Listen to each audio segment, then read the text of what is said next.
the opinion we did nothing wrong. And am I of the opinion that Amy, okay. Good evening, everyone, present and via electronics.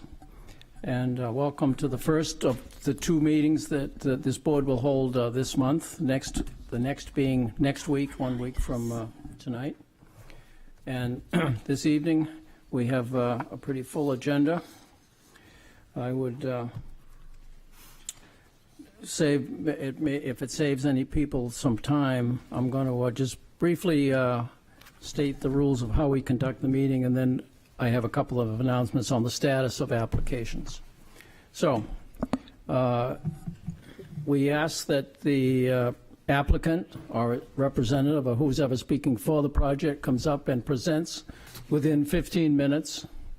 If the speaker feels that 15 minutes is insufficient for him or her or the group, we ask that they ask for an additional 5 minutes before they start to speak, and the board will vote that request up or down.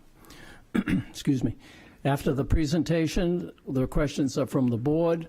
Then we invite people who speak in favor to come up, state their name and address, and give their comments within 5 minutes. And then the same thing for those who are opposed within 5 minutes. And then the last call for speakers is 2 for or against, where people may come up for a second time or they may come up for a first time. And we ask, and there is no time limit at that point, but we do ask that people please be succinct and sticks to the main facts and with respect to everybody's time. So that's the general procedure.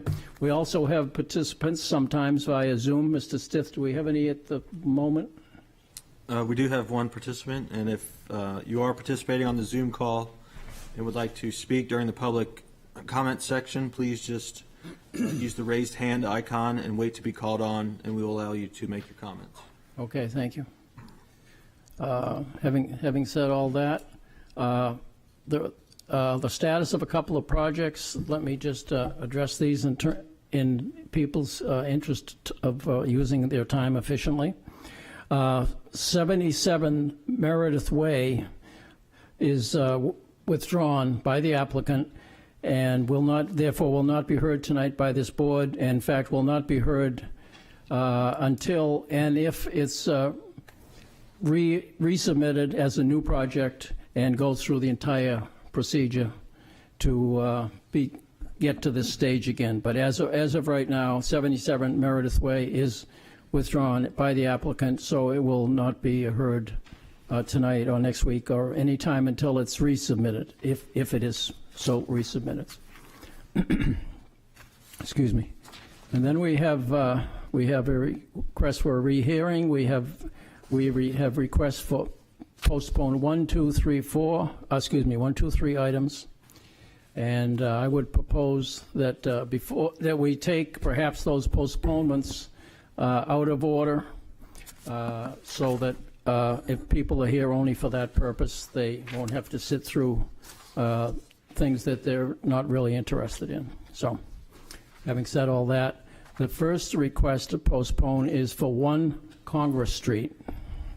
That's downtown, corner of High Street. Everyone's probably familiar with that proposal at this point. There are 2 aspects to that. One is the written appeal of an administrative decision by the planning department, and the second part of that same project is a request to grant variances. And the applicants are requesting that both of those items be postponed until next week, if I understand correctly. Actually, they're requesting to I'm sorry, next until month. July. I'm July sorry, 19th. take that back. That's been changed, yeah, to July 19th. Yep. Yeah, next month. So I would propose that we deal with those separately, just for clarity. And if someone on the board wishes to make a motion with respect to the first request to postpone, namely the one with respect to an administrative decision, does someone want to make that a motion with respect to that proposal, please? Make a motion to postpone item C as requested. Thank you, Mr. Mantle. Okay. Is there a second to that motion? Mr. Eldridge, thank you. Mr. Malley, your motion, please.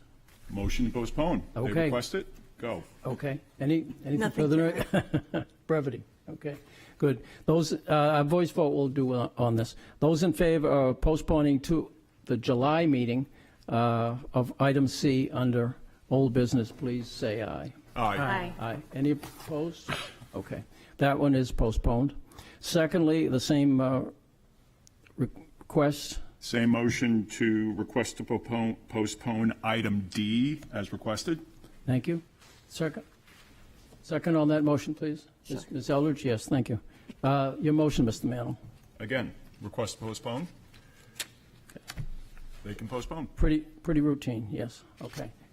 Anything Well put, further yeah. with it? Okay, okay. All right, that's straightforward. So the motion is to postpone until July. A voice vote. Those in favor, please say aye. Aye. Any opposed? None opposed? Okay, unanimous? All right. Those are both postponed until July 19th. Okay. Now, moving right along. Mr. Chairman, Yes, I make the motion to grant the request to postpone for item E. yep, that's where we're going. Yep. Item E is a request of 635 Sagamore Development LLC for property located at 635 Sagamore Avenue to construct 5 single-family houses, and the request is, again, at the request to postpone is at the applicant's request, is the request of the applicant. So your motion is the same? Yep. Again, a request to postpone. Okay, this is the first request on this item. Is there a motion on, is there a second to that motion? Second. Thank you, Mr. Lee. Okay. Mr. Malley, your motion? Request to postpone. Okay, Granted. granted. Routine. Okay, Mr. Lee. And I could just add, in all these postponements, historically, we've always granted the first request to postpone for any reason, or sometimes no reason, but for that reason, I second. Yes, thank you. Yeah, it's a long-standing tradition, custom for the board. Okay. Voice vote again, I think we'll do with this one. The item is item E, is request to postpone to 635 Sagamore Development LLC project at 635 Sagamore Avenue. Those in favor, please say aye. Aye. Aye. Any opposed? No, none opposed? Okay, thank you. Done. All right.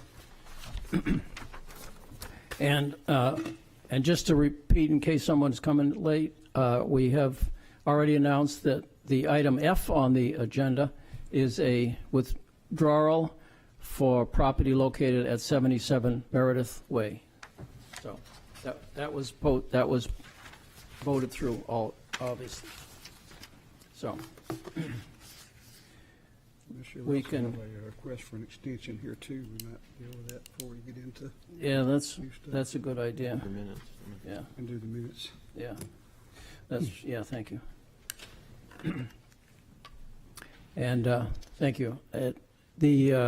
Going back to the top of the agenda, we have minutes. Everyone has had a chance, I hope, to read the minutes of the April 19th last meeting. Are there any questions or comments or suggested changes to those minutes? Anything at all? No, nobody? Okay, thank you. Is there a motion with respect to those minutes? Mr. Chair, I'd move we approve the minutes for the meeting of April 19th as presented. Thank you. Is there a second to that motion to approve? Second. Thank you, Mr. Mantle. Okay, Mr. Lee, your motion? Again, I've no changes or corrections from me, or if anybody else wants Okay. to, please do, but I move we approve the minutes. Okay. Mr. Mantle? You're all set? Second what Mr. Lee just said. Okay, thank you both. All right. Again, a voice vote I think will be sufficient here. Those in favor of approval of the minutes as presented to the board, please say aye. Aye. Aye. Any opposed? None opposed. Okay, thank you. That's done. Okay. That's sort of the preliminary items. And then we have old business, item A, which is 189 Gates Street, which is a Mr. request. Chair, I'm going to be recusing myself from this. Thank you, Ms. Margerson. God, All right, look at this. okay, There's nobody here. all right. that changes the dynamics of the board, because that brings us to 5 members. And as a, as a matter of longstanding custom, and in the ordinances, I believe, too, in the rules for the operation of this board, when the board has 5 voting members on any particular item, such as this one, we always afford the applicant an opportunity to choose to have it heard later, when there is better chance to have more people, because the simple math is that with 5 voting members, you need 4 positives to carry any kind of a motion. And that may or may not be the case, so that it's simply mathematically better chances with the more people you have voting, put it that way, because four votes are required, to pass any motion on this board, because it's a 7-member board, so that makes sense. So I want to offer the applicants an opportunity to request a postponement of that request for rehearing. I'm not sure if the attorney Mr. is Chair? here. That would be the petitioners requesting a rehearing. Yes. Okay, As a thank you. long, yeah, as a longstanding custom in this board, when Yeah, we're down to understood. 5 members, yeah. So, Mr. Chair, just if I may, my name is Chris Mulligan. I'm here representing the original applicants, the owners, the Nirvan family that own Gate Street. To the extent you're asking if we would like a larger board to entertain this, the answer is no. We'd like you to vote tonight. Frankly, I don't think you have the authority to postpone a request for rehearing. I think the statute's clear. A decision has to be made within a specific period of time, regardless of how large the board is. You have a quorum, so I think you have to proceed. But that's just one man's opinion. Okay, Yeah, and if I might add, Yeah. Mr. Chair, historically, when somebody appeals a decision, there's no public comment or input from it. It's strictly the board that makes the decision. that's right. So That's right. Does the other side on this question have any, seeing that we're exploring this, does the other side on that question have any statement for the board before we decide whether to go ahead or not? No? Okay. All right. What is your suggestion, board, that we do at this point in time? Just go ahead with it? Well, they requested a rehearing. I've read the minutes of the decision we made, and I think we made the right decision. So I'd move that we deny the request for a rehearing. Okay. I'll second. Second, all right. And I agree. Ms. Eldridge, you agree? Okay. I do. Mr. McDonald? Everyone agrees. Okay, all right. Okay, anybody else? No? The reason I would deny it is there have been no attempt to say we did anything wrong, anything was in error, the numbers were off. So we made a decision. Everybody was here. I don't see the point of rehearing it. Okay, all right. That's your motion, right? Yep, okay. Second Mr. Lee's- Jim's. Yeah, right, Mr. Lee made the motion, okay. Mr. Lee, do you have anything to add to that? Mr. I don't. I McDonald? think we explored it very thoroughly, and there was lots of input from both sides. And they did raise some objections. I think we covered all those very thoroughly in the hearing, and I would continue my motion to deny this appeal for a rehearing. Okay, all right. Anybody else have a comment on the motion? No? Okay, the motion is to deny the request for a rehearing.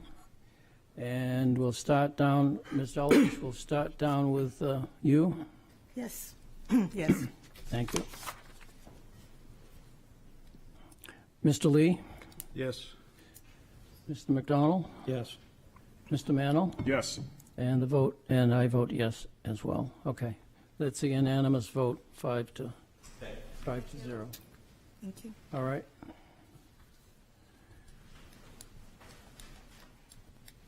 Okay.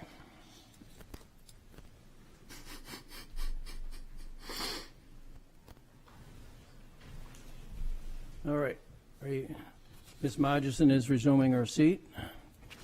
We have already dealt, just in case people are joining late, we've already dealt with the next item, which is a two-part question, one involving a administrative appeal and the other involving the same project, another aspect of the appeal, namely a variance. And we've already voted, the board has already voted to postpone both of those items with respect to 1 Congress Street. Similarly, the board has voted to postpone consideration of 635 Sagamore Avenue at the request of the applicant. And the next item on the agenda, 77 Meredith Way, has been withdrawn. Excuse, I'm sorry. But, oh, I'm sorry, yeah, okay. Oh, I was looking on that, Yeah, so not on that, okay, all right. Okay, so, let's continue with one, let's start with a regular piece of business here. Excuse me. 96 Bar Harbor. 138 Maplewood Avenue is also requesting a one-year extension to the BOA, the ZBA, this board, approval of a garage renovation and expansion granted on June 16th, 2020, so a while ago. And they are requesting a one-year extension.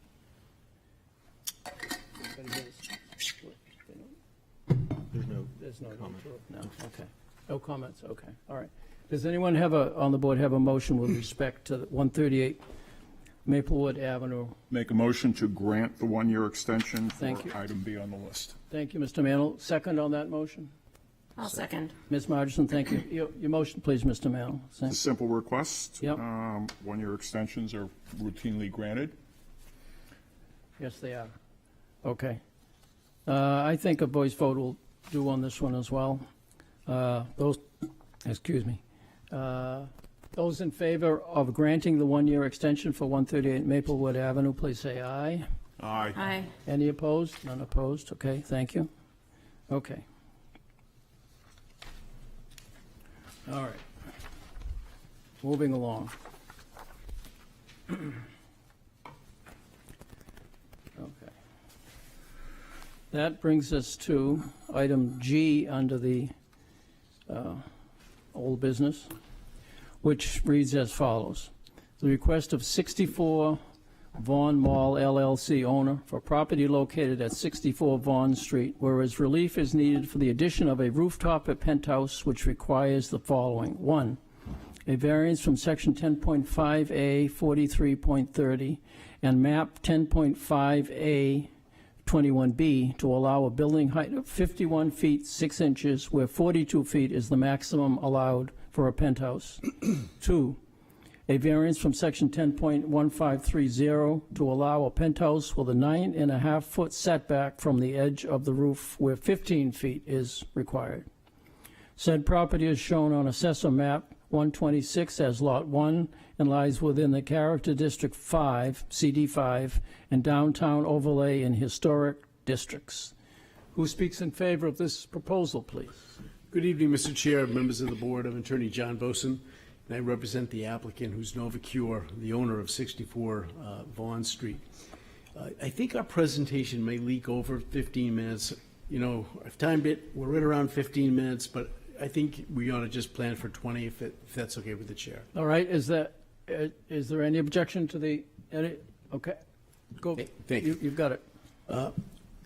Members of the board, Mr. Chair, with me tonight I have several members of the senior staff of Novacure present. We have Dean Smith, the senior manager of the U.S. facilities, Bill Doyle, our executive chairman, Bill Burke, the chief human resource officer, Mike Ambrosi, senior technology fellow, and Lori Mantigari, senior project coordinator. Also with us tonight is Steve Wilson and Shane Forsley, whose company Hampshire Development Corporation is the general contractor doing the ongoing restoration work at the former Margison Brothers building located at 64 Vaughn Street. We also are accompanied by Mark Moeller from JSA Architects. For those of you who may not be familiar with my client, Novacure is an oncology company that does research and development for cancer treatments all over the world, and they've chosen Portsmouth, New Hampshire to be their North American headquarters. As you may recall, the Portsmouth Land Use Boards gave approval last year for a mixed-use development that included 14 residential condominiums on this site, but in December of 2021, Novacure purchased the building and the development rights. So the plan now is to renovate this building for office use that will house over 200 employees. The lot at 64 Vaughan Street is an irregularly shaped lot with approximately 75 feet of frontage on the pedestrian Vaughan Mall and 68 feet of frontage on Hanover Street, and it abuts the rear alley connecting Hanover Street to the Worth parking lot. The existing building dominates the entire site and is built right up to the lot line on Vaughan Street and Worth Lot, leaving no open space. Building was originally built in the 19th century as a 3-story brick and timber structure with a flat roof and a full basement. In the early 20th century, the building was doubled in size, and a shipping and loading dock was added to accommodate the use of the building as a furniture store, which only recently closed. The redevelopment plans for the mixed-use property did address some of the outdated features of the building, and they've upgraded utilities, mechanical systems, water, sewer drainage, HVAC, and fire protection. Further improvements will also be made to the pedestrian connectivity around the building to Vaughan Mall from Maplewood Avenue and Hanover Street, and you can now see some of the ongoing facade improvements, which I hope you agree look very nice. Underground parking will also be provided where none currently exist. So overall, this restoration is the revival of the entire Vaughan Mall and the surrounding community. And with Novacure's acquisition of this property, the use will now be entirely professional office use, which is permitted by right in this zone. The building will host a daily influx of professionals, including employees, visiting doctors, and other professionals for meetings and hands-on training.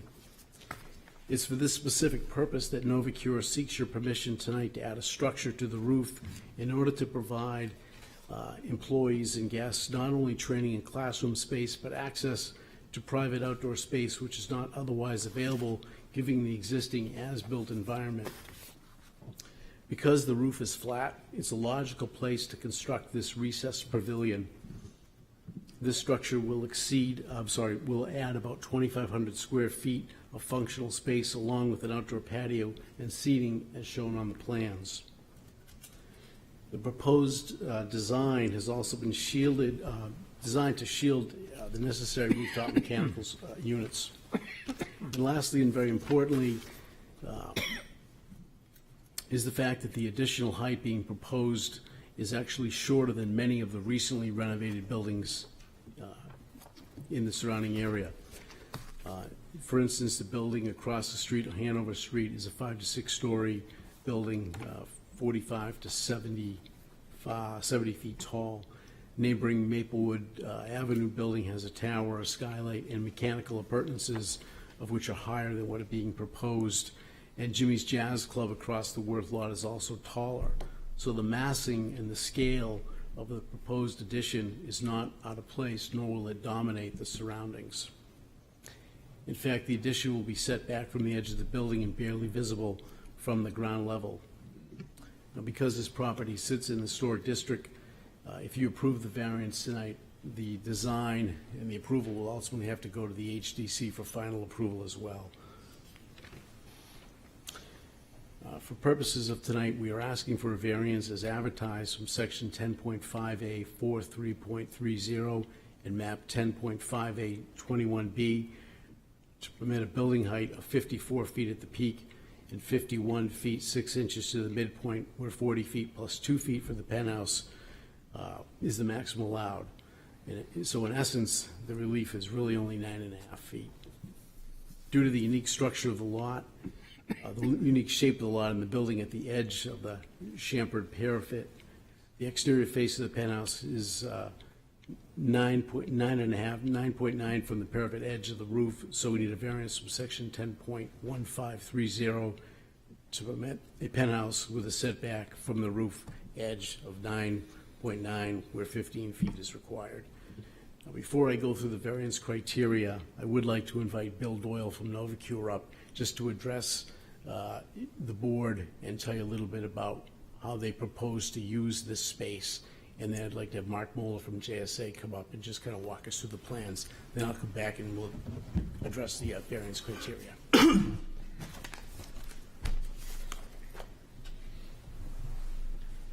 Good evening, members of the board and members of the community. My name is Bill Doyle. I'm the executive chairman of Novacure. I only have a few minutes, but the brief history of Novacure is that we were founded 22 years ago to bring a completely new way to treat cancer to patients. The new way is not chemotherapy, it's not radiation therapy, it's not surgery, which are the therapies with which we're familiar, but we use electric fields to disrupt cells as they divide. This therapy has no side effects and can be used for long periods of time by patients to treat deadly cancers. The first cancer that we've focused our attention on is the deadly brain cancer glioblastoma. It's a relatively rare cancer, but not so rare that most of us don't know someone who has been afflicted by this terrible disease. And we have had the only success in improving the lives of these patients in the last 20 years of research. We've brought this therapy to patients now in the US, Europe, Japan, and China, and we've built a global company to do that. But because it's a brand new therapy that is widely applicable, we have major plans for the future. We're in late-stage clinical trials in lung cancer, pancreatic cancer, ovarian cancer, and in brain metastases. And we're in earlier stage trials in gastric cancer, liver cancer, and other cancers of the abdomen. What this means for us as a company is that while we started in the US with exactly one employee, he's sitting here tonight, Mike Ambrogi, and Mike joined us from Dean Kamen's labs in Manchester. And when he said, you know, when I was discussing him, where should we start our U.S. operations, he said, of course, Portsmouth. Now, he happened to live here. But in the 16 years since we started in the U.S., we've built a large presence, principally on Commerce Way, but we've outgrown that presence, number one, and we've outgrown the utility of the Commerce Way site. We now need to bring doctors, patients, and other constituents to a central facility where we can train them and we can collaborate with them in new clinical trials, in new improvements to the therapy. And while it may be a little bit unconventional, our vision is to put a facility right in downtown Portsmouth where our executives can work daily, but where we can bring these constituents to this beautiful city to be trained and to work during the day and to enjoy everything that Portsmouth has to offer between meetings and in the evenings. To make this work, though, we need a cafeteria where we can bring everybody together inside, and that gives us a little bit of outside space for our guests and visitors or employees, and that's the reason that we're here petitioning for this, what I think will be a beautiful pavilion on this otherwise black, flat asphalt roof. So again, thank you very much, and I'm happy to answer any questions that you have either this evening or any other time. Thank you.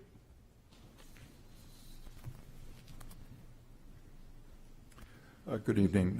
My name is Mark Muller with JSA Design Architects for Novacure. I'm here to answer any questions about the graphics that you have been presented with, but I might just spend a few moments just walking you through some of the basics of the pavilion and penthouse addition. And if Peter, if you're controlling the screens, I'll ask you to move forward when I'd like to. But just starting off with the plan, what we've done is highlighted in yellow specifically what this request is for. Everything else on the page has already gone through the whole HDC process and has been approved. And so what we're looking for is the permission to build this rooftop pavilion on the existing furniture store site, which the 2,500 square feet that John mentioned is highlighted in the primary rectangle that you see in the center of the screen. Just to note, it meets the setback requirements for the penthouse. On the Von Mall side, it's more than 20 feet at the smallest dimension towards Worth Lot, and nearly 26 feet when you get further down the site. The one anomaly to this site is the little clipped corner that you see in the upper left part of the pavilion. That's where the 9 feet comes in, and it just happens in that one spot. We're trying to keep the purity of the rectangle simple, and so we've elected to just keep it a pure rectangle. You do also see in some slightly lighter yellow area on the Worth Lot and Von Mall side of the pavilion, the notion that we would create some outdoor roof terrace space. It's really going to be surrounded by green roof modules, so there will be a planting medium that will also surround that outdoor terrace space.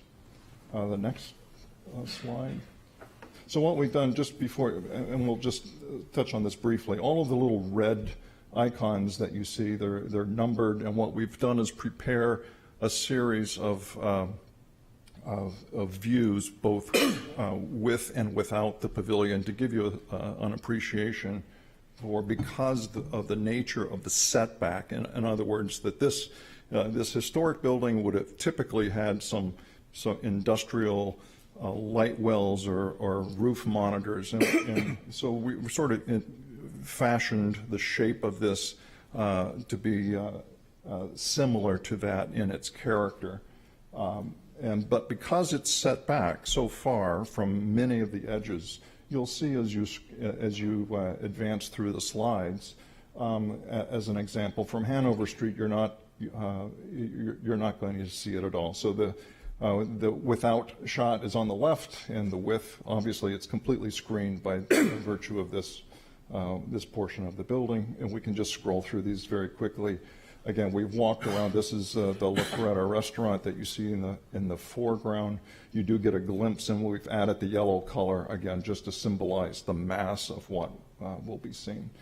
As you get close to it on Von Mall, again, by virtue of the setback, you're not going to see it from that vantage point. And even from across the Worth Lot, this is where the setback is greatest. As I said, it's almost 26 feet on the left-hand side of the pavilion, and over 20 at the right. So you can just barely get a glimpse of the leading edge. Again, as you enter the Worth Lot, you can barely see it. Go through, and we just get a little bit further away. So as you get a more distant vista. So our point is in that even for abutters who may live directly adjacent to the building and elevated, so most of those perspectives that I just shared with you were all essentially eye-level perspectives from a pedestrian's point of view. But in an elevated position for someone that might be living on an upper-level condominium, by virtue of having this addition that has this mansard expression, this inhabited story, really acting as a foil, if you will, for most of the mass that we intend to build, you just get a glimpse, and it really is the elevator overrun that would be serving that penthouse that you see. Again, you just barely get a glimpse. You don't see the pavilion proper. Really, it's just the elevator overrun. Now, when you see these elevations, it does look that it has a much bigger impact, and we include these just so that everyone can understand the virtue of the actual elevation. And that's why it's important to sort of fall back on the perspective views, because that's how you're going to perceive it. You'll never perceive it this way. And what you also can't appreciate really when you look at it in this pure elevation, you can't appreciate that setback that I've been speaking about, because that really changes the perception when looking at the building. The way we envision cladding this building, again, we'll go through the whole HDC process and get their input, but we're envisioning this to be take its cues from a historic rooftop. It's not going to have a lot of embellishment. It would be fairly simple, fairly plain. A lot of transparency is our intent, to try to make this feel more like a crystalline object on the rooftop, not a heavy structure. So with that, I'll turn it back to John. Thank you. Thank you. Thank you. So with that background, I would like to go through the variance criteria necessary for you to grant the variances. First, granting the variances will not be contrary to the spirit and intent of the ordinance, nor will they be contrary to the public interest. And in this case, if you grant the variances, there won't be any change to the essential characteristics of the neighborhood, nor will any public health, safety, or welfare be threatened. This property is a very visible cornerstone building where similar heights are common. The health, safety, and welfare of the public will not be negatively impacted in any way by introducing the addition as shown to the roof of this building. In fact, the building will be greatly improved because the flat roof will be activated in a way that will allow Novocure's employees and guests some outdoor space that is not otherwise available given the as-built environment. None of the urban characteristics of the neighborhood are also going to be altered in any way by this project, so health, safety, and welfare of the public will not be threatened by granting this variance. Next, substantial justice will be done by granting this variance, and this requires the board to conduct a balancing test. If the hardship upon the applicant outweighs any benefit to the general public in denying the variance, then substantial justice will be done by granting the variance. The proposed added height will in no way distract from the neighboring properties, many of which are already taller than the addition that's being proposed. The added space, though, adds a lot of functionality to the building, especially in lieu of the flat, unattractive membrane roof that presently exists. It also will serve to shield mechanicals and provide Novocure's employees with access to outdoor space, which again is not otherwise available on site. So there's no benefit to the public in denying the variance that's not outweighed upon the hardship to the owner. Next, the value of surrounding properties will not be diminished by granting the variance. The proposed addition, again, will not be visible from most ground floor locations nearby. And again, I would ask you to be mindful that the surrounding properties all have similar or taller heights than what is being proposed, so we don't see any negative impact to the surrounding properties. We also have received a fair amount of support from the local business owners. I don't know if they're going to be here tonight, but we have made an effort to outreach all of them, and what we've received back has been very positive. Next, we'll talk about hardship. The main building here is an historic structure dating back to the 19th century. It sits on an irregularly shaped lot that has frontage on two rights-of-way, Vaughan Mall and Hanover Street, and it borders the Worth lot, which does not meet the definition of a street under the ordinance, but has many of the same characteristics because of the vehicular traffic that circulates throughout the site. And because the existing as-built environment is built up to the boundary lines, there's no open space on site for the employees to congregate. So we do think hardship is present. And also, I think it's worth pointing out that the entire use of this building will be for office use.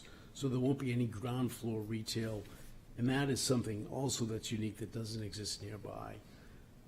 And lastly, the height that we're proposing is not out of line when you consider that this is an existing as-built structure built with very tall floor-to-ceiling height for a furniture store. If that building were demolished and a new building were built in its place, under today's ordinance, with, let's say, 10-foot ceilings, you could build up to you could build 4 stories with a mansard roof, would be 3 with a short roof on the mansard. So the height would be the same as what we're proposing here tonight. So we're dealing with an existing structure, which is only 3 stories. So it's a 3-story with we're using the word penthouse for lack of a better word. We do believe the use, though, is a reasonable use, being accessory to the office use, which again is permitted by right in this zone. And lastly, there's no fair and substantial relationship between the purpose of the ordinance and its application to this property. The additional height will not in any way dominate or be out of scale with the neighboring properties, so there's no fair and substantial relationship between the purpose of the height requirement and their application to this particular property.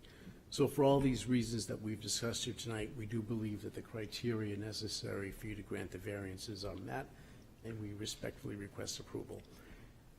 Myself, Novacure team, Mark, Steve Wilson, we're all here and happy to answer any questions you may have. Anything from the, Mr. Manno? Mr. Boson, you just said if this building was torn down and built to the current zoning, Well, if you built, that's right, so you could, so the first floor of this building is 14. let's go back to my original question. Yeah. You said if the building was demolished and built new, it would be the same height as what you're asking us to grant as a variance, That's my understanding. even though the zoning says 3 stories or 40 feet and an extra 2 feet for a penthouse. Well, so, but you can get 3 stories in the mansard roof. So, for instance, I think an example of that would be 25 Maplewood. I understand that. Yeah. But the zoning doesn't, say mansard roof, flat roof, this roof. It says 3 stories or 40 feet. Well- And an extra 2 feet if there's a penthouse. So if we do the math on that, I think we're going to come pretty close. Well, I mean, you could build a 40-foot building and have 1 story, Correct. okay? But if you- Here, the zoning says 3 stories or Well- a limit of 40 feet. I don't see where the limit of 40 feet, I think according get to up- you, it's going to be 51 feet if you're going to build it new. The zoning is not going to change there. Zoning's not going to change, but zoning allows you to put that mansard roof on the 3 stories. And they'll give you another 2 feet on top of that. Well, that's for the That's penthouse. 42 feet. Maybe Peter could clarify that, but I think my interpretation of the ordinance is correct. Yeah, Mr. Wilson could probably address that too. He's got a lot of experience with this.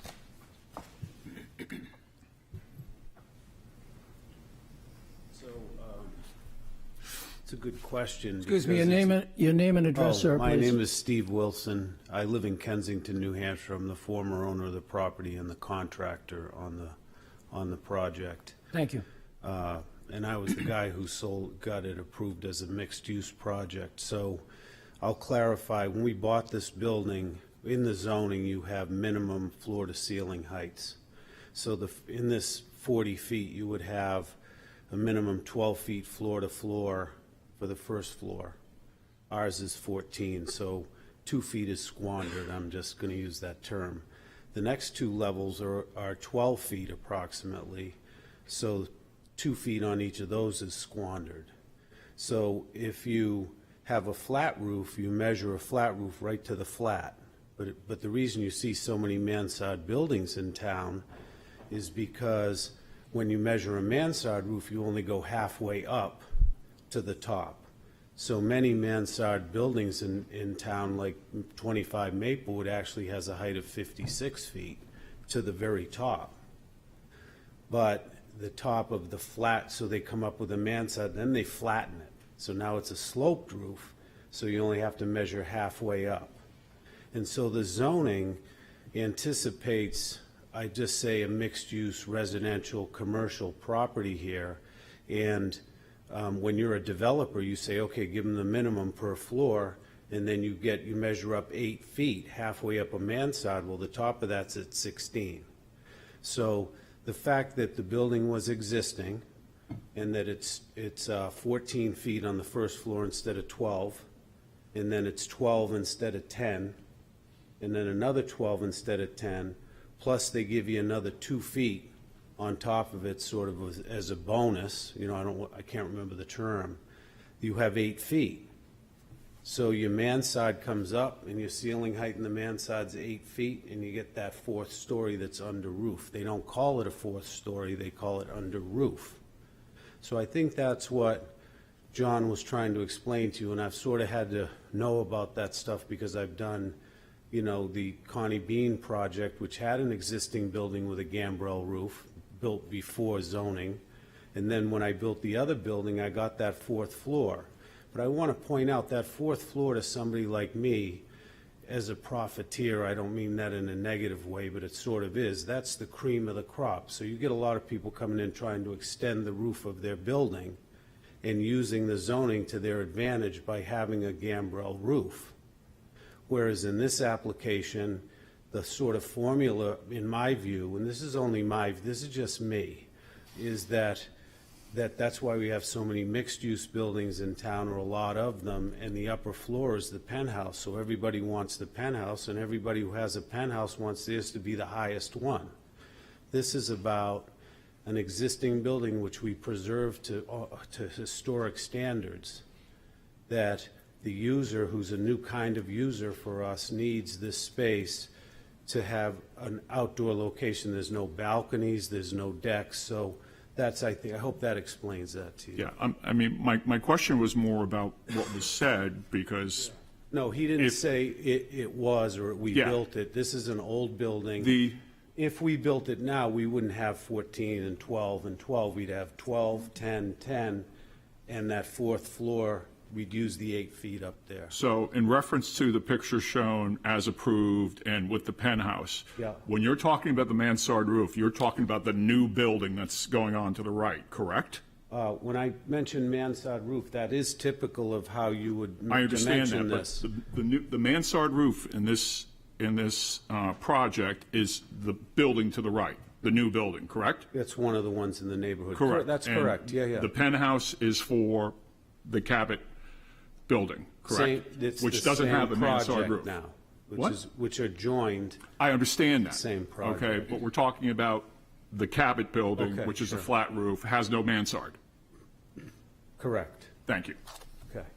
And since you bring it up, the other sort of idiosyncrasy to this project, which I would consider a hardship of the existing site, is as the council mentioned, the Hanover Street elevation is much lower than the Bond Mall site, maybe 3 or 4 feet. But when you measure these buildings, because they're touching, even though we are architecturally and with the blessing of the city, we may want to make it look like 2 buildings, it's really 1 building. So when we take the average grade, we lose a couple of feet right there. So that idiosyncrasy in this particular property is something that's hard to work around. You want this historic building to continue to look historic, but it's being dragged down a little bit by its attachment to the other property. So if you were to look at the elevations in your package that show the adjacent buildings, you'll see that 25 Maplewood mansard roof is higher than this one because it was measured in a different manner. It had a different grade, average grade around it. So I hope it is a lot to fathom, but thank you. Excuse me, Ms. Margison? Oh, yes, this is a question to Attorney Bozen. We have been asked to make an initial determination as to whether or not Fisher v. Dover applies. I was just wondering if you could please address that in your Yes, remarks. I think that this is an entirely different project for a number of reasons. First and foremost, that was a mixed-use project, and it had a different design. So the fact that we're now a fully commercial property, it does have a different design. I think Fisher v. Dover is not applicable in this case. Okay, thank you. Any, Ms. McDonald? Attorney Bozen, thank you for your presentation. We considered this project in the past. at length with a great deal of discussion among the city people and a great deal of input from residents in the community. And our conclusion at that time was to deny the project. And this evening, you're back to ask for the project, to ask again for the project to be built. And what I'm curious about is what is different that would justify the project now when it was found to be unacceptable before? The prior project was the mixed use, and it had a fourth story over the entire building. Where here, we don't have that. We're only seeking this, this auditorium, penthouse, for lack of a better word, over a portion of it. So instead, instead of having the fourth story over the entire building, it's just a portion that's applicable here. The other building, we also had a park. I don't know if you recall, but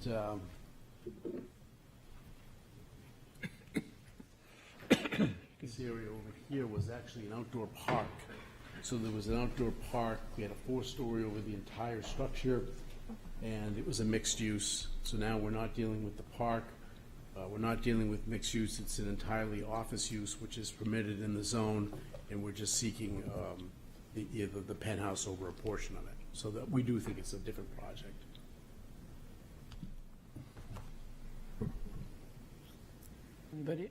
Anybody else at questions at this point? So the previous, I wasn't here for this, the previous application was denied, was for a residential use, and part of the application had, what you said, park space for the residents in what is now your four-story mansard roof building. Yes, we did have an outdoor park in that. And since you flipped the use to a strictly business use with no residential, and there is no outdoor space because you've eliminated that because of the business use, you want the cafeteria on the roof. Well, we eliminated the park because the board sent a strong message to us that they thought it was too small. They didn't think it was applicable. I could look, I don't have the minutes, but there was a lot of discussion about its usefulness, the size of it. It didn't seem to be very well received at all. Was this a park for the community or? Yeah, it was a public park. Oh, okay, Yeah, okay. it I was thought a it was public- green space for your residents. Yeah, no, it was a public space, and it was not well received, so we went back to the drawing board, and we scrapped that. And this project, this building was fully permitted by all the land use boards for a mixed-use building with 14 units. So this structure that you see is a fully approved structure. So when the property was sold in December to Novacure, we already had the approvals in place for this structure. The only thing that's changed, the only reason we're back before you tonight is we're seeking the penthouse for their use. The use has changed, and that's why you're back. Well, no, that's not true, because we are permitted by right to do office space in this zone. So we wouldn't be here. The only reason why we're here is because we're seeking the penthouse, which is 2,500 square feet on the roof. But didn't you seek the penthouse before? No. You saw it a four-story. We saw an entire four-story, right. Okay. There was going to be an entire four-story living space. Okay, thank you. Yeah. And I think that's why Fisher v. Dover doesn't apply. Sorry. No problem. Okay, anybody? Excuse me, I don't listen to my voice. Anybody else have a question for this, anyone on this project right now? No? Okay, thank you. Thank you. First call for speakers in favor. Is anyone wish to speak to the board in favor of this project? Anybody at all? Anybody at all? Mr. Stith, we got anybody in the electronic world? John Butler, would you like to speak in favor of this application?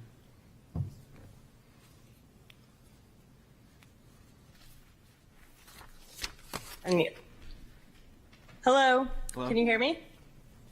Yes. Hi, this is James Butler and Devin Quinn. We actually had our hand raised for agenda item 1, but I don't think we never had anyone called on for the Zoom raised hands, so I don't think we were given our chance to speak then. That was the motion for reconsideration for the for rehearing? 189 Gate Street. That's typically just a discussion amongst the board with no public comment to consider that request. Yeah, I think we were asked for comment and if we wanted to have a vote with 5 members. Oh, They're the ones that submitted the request for rehearing. Yeah, no, yeah, that isn't a public comment. Okay, you explained that, that's fine. It's not a public comment type of application before.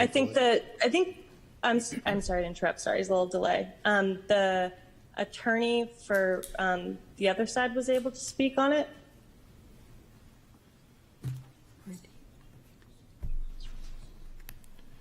Oh,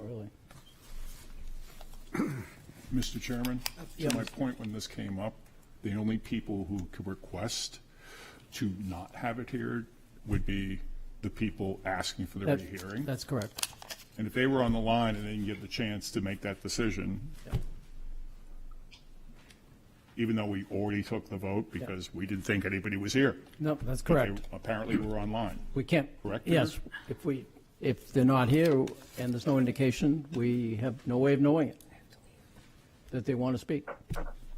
We've had our hand raised since we were just listening in because we didn't think we would get the chance to speak. So we raised once it was proposed, I guess, if we wanted to have the vote go forward. Ms. Margison? Just a point of order, this is somebody else's application. Right, that's right. It's not That's fair right. to the applicants or anybody who may be wanting to speak on this. That's right. Perhaps we could take this up later. Yeah. Let me suggest you call. I apologize for interrupting. This is just the first time we got called on, and the vote was already made. So I don't think that the vote's going to change at this point. We just were waiting. Okay. We just weren't given the opportunity to Okay. speak. So we just wanted to hang on the line just until we were. All right. Thank you. I'm sorry that didn't work out. And let me suggest that you call, if this explanation isn't clear, if you wanted to call the planning department tomorrow and speak to Mr. Stith, who's sitting at my left, he can explain to you the procedural aspects of request for rehearing. It's a little bit complicated. Okay? All right, Yes, and thank you to Mr. Stith because we just emailed him because our hand was raised. So thank you, Peter. I appreciate it. Okay, thank you. All right. Moving along, we've had call for people who want to speak in favor of this project. Is there anyone present who wishes to speak in opposition to this project, namely the one that's in front of us here with respect to Vaughan Mall? And nothing else. And nothing else.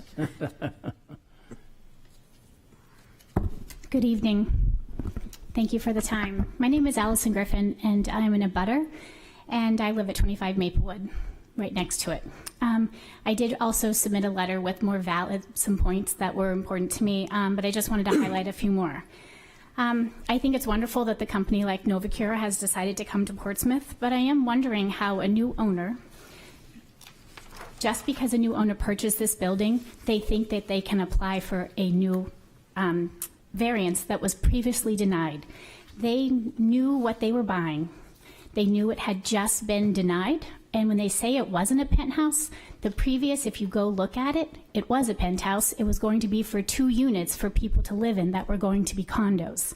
And it also set back. It was not a 4th-story, same block building. It was set back. So that's one question. Why can a new owner just decide to come back to you after you've spent meetings and meetings and meetings on this issue? In my opinion, and in many other of my neighbors, it does not meet one criteria for a variance. So, for example, it is contrary to public interest. It is for employees and guests only. It lowers my property value. It will block. Even though they say that we won't see it, if you look, I will look at the mansard roof, and it's 15 feet above where the mansard roof maximum height of the zoning board or the zoning law allows. In the historic district meeting in February 2021, the developer chose to make the building bigger. A longer building, more square footage, instead of the green space they're now seeking. They just laid the foundation. They could have reversed that. They could have come and added the green space back if that's what they really desire.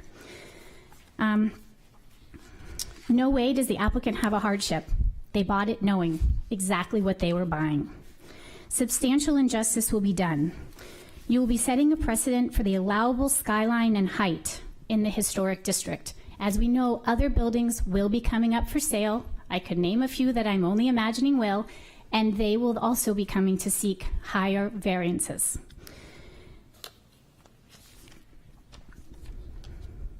I don't know if you had a chance to view the video I submitted, but I sit on my balcony and I watch the birds fly all around Vaughan Mall area on the low 2-story and 3-story buildings. And putting a glass building on a 4th story will be significant damage to a bird population if you saw the video that I submitted. So I urge you to uphold the decision from last time. A penthouse will not change the ability for Novacure to cure cancer, but it will impact the neighbors, like myself, who have property values. I just moved into my building a year and a half ago.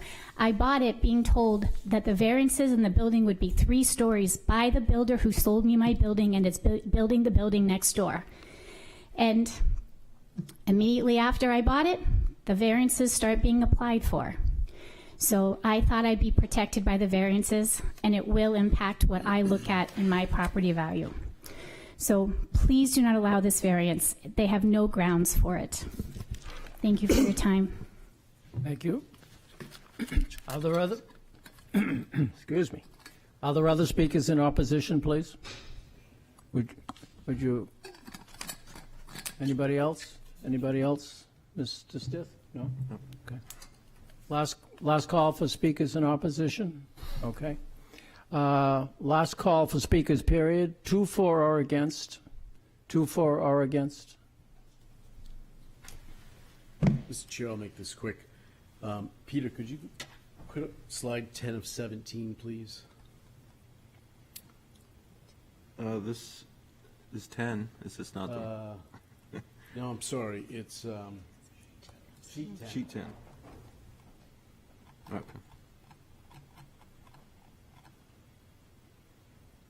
So what you're seeing there is view that Ms. Griffin will see of the penthouse.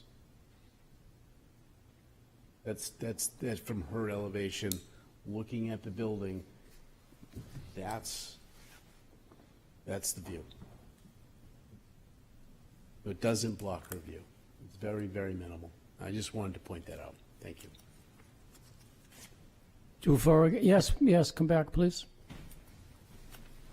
Could you scroll to the one below it, please? I believe it's below it. Oh, maybe keep going. It's going to show the side angle right there. So they're telling me in the other one that I would only be looking at this view. Right here. No, I need you to speak into the mic. Oh, you can take it with you, please, if you want. Just we need that for the recording. Okay. Take. So they're telling me that I won't see this building, but I'm going to be right here looking at this building. How will I not see this? And not only that, now the elevator shaft has to be even higher because they need to go up another elevation. And they now want a larger building because they need more air conditioners and more of the equipment on the roof that they now have to hide. So they're telling me I won't see it. I don't think their drawings are accurate.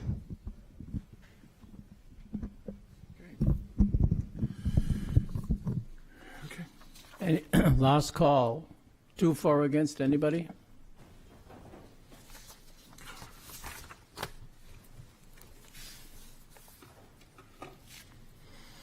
Hi, I'm Steve Wilson. I wanted to. Could you speak up a little bit, please, sir? Thank you. My name is Steve Wilson, and I was the applicant for the 4th story penthouse.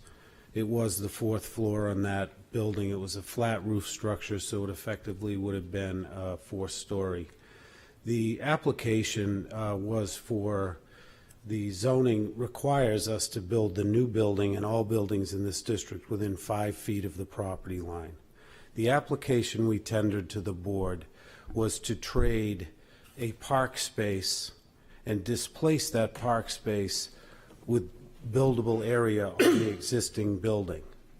And it was not just to add more space to this existing building. It was clearly a mutually inclusive application if you go back and review it. And I believe Ms. Griffin is correct that it might have said penthouse. That's the term in the zoning that a 4th floor would take maybe, but I haven't gone back and reread that. But I want to make it clear there was no 4th floor going to go on the building unless we gave away a 5,000 or 4,000 square foot park. Now, I think this is a completely, not just because of the change of use, but because that's what I applied for. I didn't apply for more building area. I applied for it for a different purpose so that I would have higher condominiums, et cetera. Ms. Griffin lives in a gambrel building that I built, and when her and her husband asked me, is that going to be how many stories is the building next door going to be, I said 3. They didn't do any research. I didn't own the building. I just know what the local zoning is. Her building was built under the 3-story zoning. She lives on the 4th story. Okay, so she is in a penthouse that was allowed by this gambrel niche that we all use. Lastly, I'll take the microphone, and I don't think a lot of what she's saying is accurate. Also, to the application in front of you, her floor is right here, right here. So when she looks out off of her balcony, that's the perspective you're seeing from that eye line. So she's ignoring the vanishing point of this building. That is all she sees, is the tip of this elevator shaft. So the argument that this is not a new application, I think, should be clear. This is a new application for a new use, but that's not the reason. The application I had in was a completely different situation. And these plans are accurate. And the buildings around us, the post-development buildings, are all taller, including their building, which is 59 feet tall, if you measure it to the peak, higher than our proposed by 4 or 5 feet. So there's no trickery here. This is straight up what you're seeing. And so to say we don't want any 4th floors on buildings would ignore the fact that they live on the 4th floor of a building built recently exactly the way this building is built. Thank you. Thank you. Last call, last look. For real. Yeah, you'll be the last speaker. We'll just agree to disagree, but will live next to a 4-story building, and I live in a 4-story building. This is above, even though it's the 4th story, it's above what the mansard roof of a 4th story was allowed in the zoning committee in the district. So we'll leave it there. Agree to disagree. I have a question. Yes. So did you say that when you bought your building, you were told that that would be a what? Yes, and you can even look back in the newspaper, because it was in Seacoast Online, the picture of a 3-story building that was going to be put next to the Cabot House building. So there were pictures that I was shown, illustrated, and it was in the newspaper. So yes. Got it. Thank you. Okay, last call for real. Yes. Public hearing's closed. What's your pleasure, board? Ms. Margerson. I just want to ask Peter quickly. The previous zoning relief was for a 4th floor, correct? Correct. And to exceed the maximum front yard setback on Hanover Street. Okay. Any indication of public space or something like that? That sounds like a cup situation to me. Excuse me, what? A cup conditional use permit they were talking about, they would get a penthouse, or, they would give a penthouse and give some green space.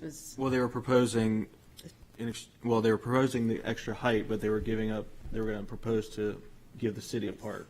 Okay, all right. Just So, I'm sorry, go ahead. Why don't you go ahead, Jim? I was just going to say to clarify, Mr. Parrott and I were here for that hearing, and they were proposing this fairly small park in exchange for a bonus height, which, you know, to me, this is kind of basically the same horse pulling a different buggy. So I think the preliminary question that we have to address is whether or not Fisher v. Dover applies. I would move that it doesn't, and if I get a second, I would explain. Second. Mr. Mayor, thank you. For discussion. Ms. Martin, your motion with respect to Fisher v. Dover. So Fisher v. Dover requires us to address whether or not we're basically getting the same kind of application in that you cannot keep going back for a second bite at the apple once an application for a variance is denied. And the criteria is when a material change of circumstances affecting the merits of the application has not occurred, or the application is not for a use that material differs in nature and degree from its predecessor, the Board of Adjustment may not lawfully reach the merits of the petition. And the reason that I am moving for this, not for Fisher v. Dover not to apply to this application, is that the previous relief, although it was identical for, it was about 52 feet, it was for a fourth floor, it was not a penthouse. It was for a mixed use, 14 mixed use residential units. This is for conference space. This is clearly a penthouse in that I believe the penthouse is, a definition of a penthouse is that it cannot exceed 50% of the area of the story below. This one does not, is at 40%. So I do not believe that Fisher v. Dover applies. This is a different application. Is there, and you agree with that, I Mr. appreciate the Your second? explanation. Thank you. Yeah, I think it's pertinent that we take this. I think probably a voice vote would suffice for this purpose. The motion is to say that Fisher v. Dover does not apply in this particular case, and I think it's wise to put it on the record because the issue has been raised. So, Mr. Eldridge? Yes. Okay. Ms. Margison? Yes. Mr. Morano? Yes. Mr. McDonald? Yes. Mr. Lee?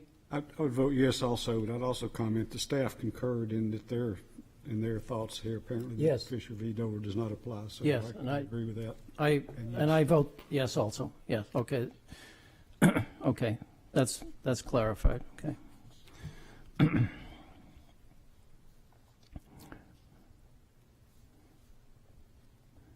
Wait, let me just make a note here. Okay. Does someone have want to begin discussion on this, or lead to a motion, or go right to a motion, or what's your pleasure? I can discuss Mr. it. Lee? Yeah. So, to me, in the previous iteration of this project, they were looking to get a height variance by giving the city a small park in the front of the building, which I was here for that application, and there was a lot of comments about, a lot of discussion back and forth about the park. And I believe that was really not enough of a justification to grant the variance, and we voted to deny it. And looking at this, all the drawings and everything, as I said, even though Fisher v. Dover may not apply here, I think this is basically the same horse pulling a different buggy. I think they're trying to bootstrap the mansard roof thing to get this Crystal Palace on the other building adjacent to it. And I really can't get on board with that for that reason. Okay. Any further discussion? Well, Mr. Mantle? yeah, I'll chime in. Not part of the original thing, and I think it's great that Novacure is coming to town. And that's why I was asking questions about the Cabot House versus the new building. I didn't know there was a CUP involved with the park for the extra building. I mean, the extra flight right there. But to me, the applicant knew the Cabot House. They knew the building. It's already 40 feet, and that 40 feet could be 1 story, it could be 2, it could be 6. But it's at 40 feet. You're allowed 3 stories or 40 feet and an extra 2 feet for the penthouse. For me, you're adding a 4th story. I grant it, it's a penthouse. But the difference between 40 feet and 51 and a half, that's another story. I get it that it's set back, and I've got no problem with the setbacks on the roof. That's small. But going up another 11 and a half feet, that's a bridge too far. And when people say, well, there are taller buildings downtown, well, yeah, there are plenty taller buildings. You know, my question is the zoning the same?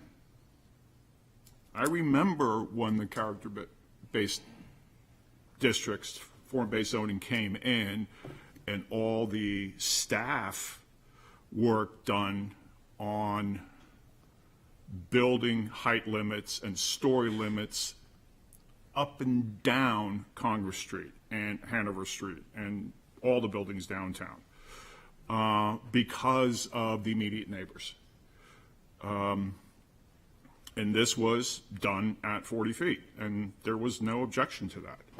I don't see where the spirit of the ordinance is carried out by granting an 11.5 foot upgrade, literally.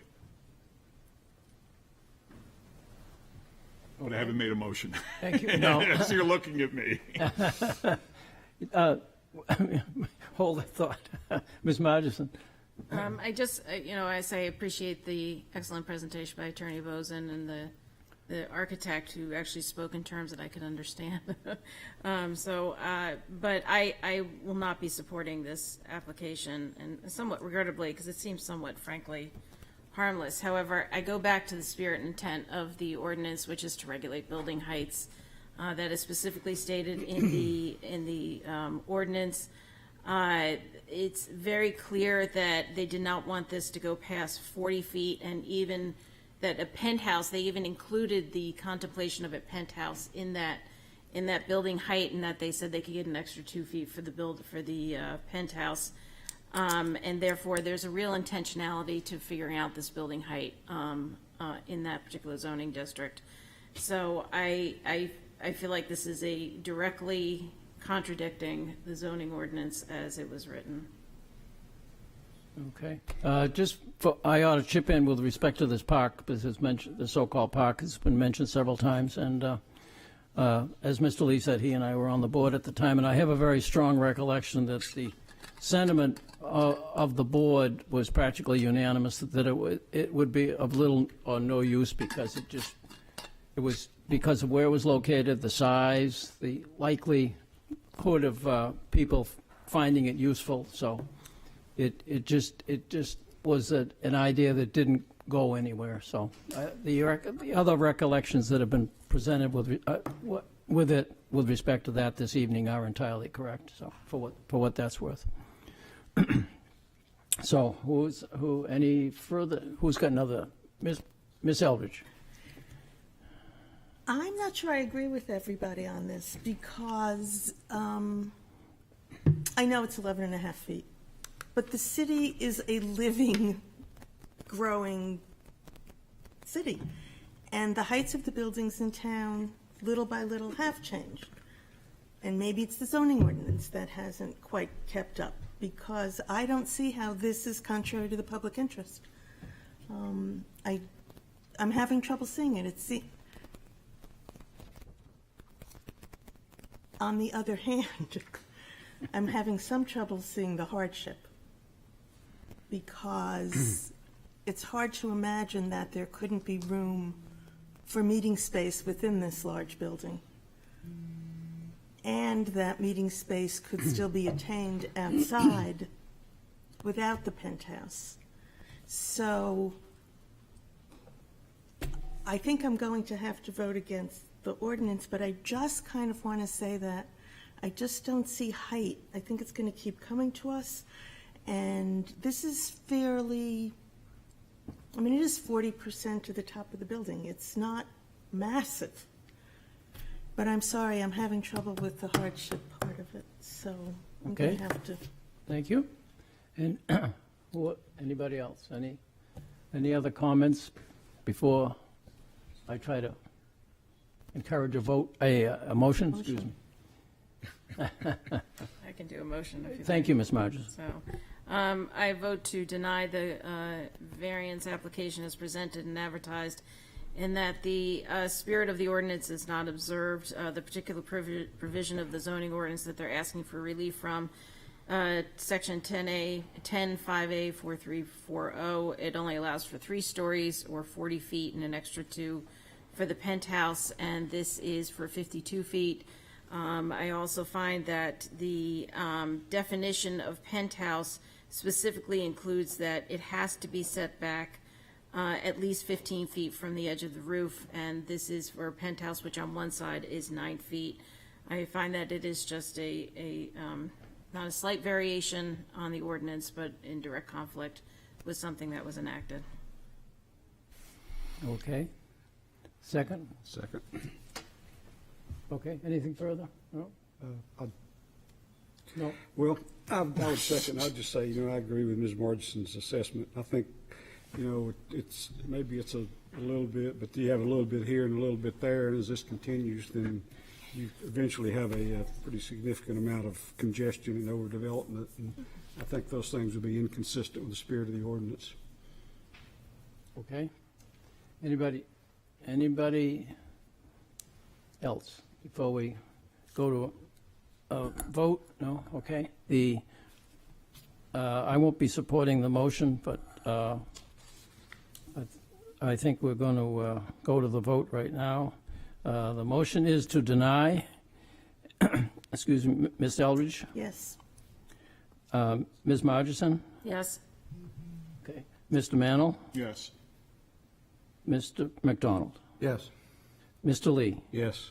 And in the spirit of everybody has a vote, no.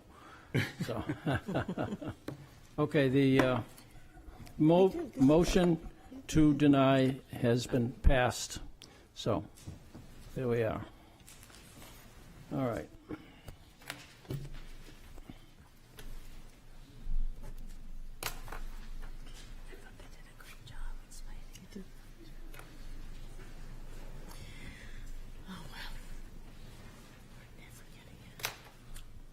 Okay, what's the time? Oh, it's only 8:25 or so, okay.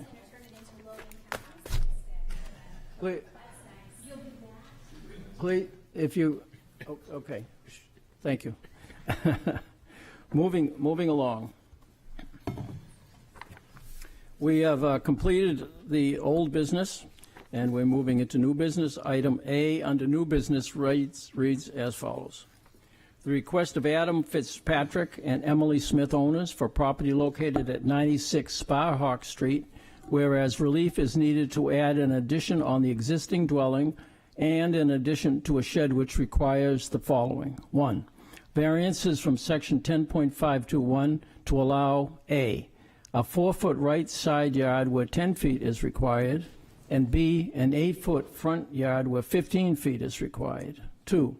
Variances from section 10.573.20 to allow A 4-foot right side yard where 9.5 feet is required, and B, a 7-foot rear yard where 9.5 feet is required.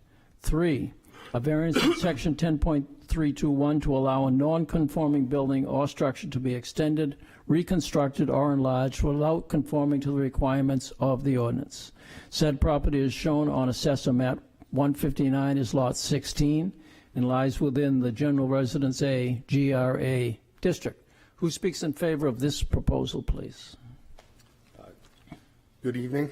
I'm Adam Fitzpatrick. I own 96 Sparhawk along with my wife, Emily. And we live there with our 3 young boys.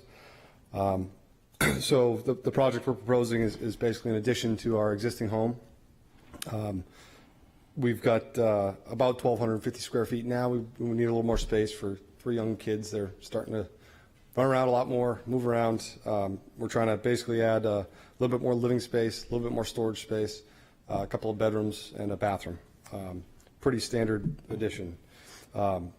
Additionally, I'd like to also add a little bit of an addition onto the back shed in the backyard for kind of garden shed purposes.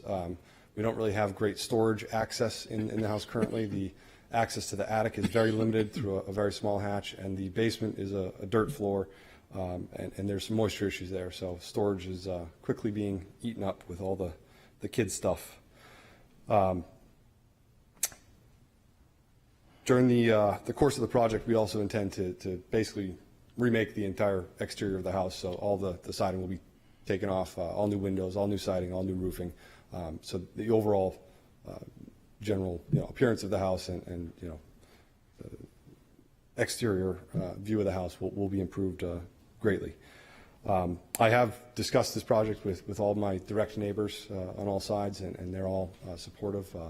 A couple of them did have some questions initially, so I sent them all the plans, and then they reviewed all those and were in favor of the project.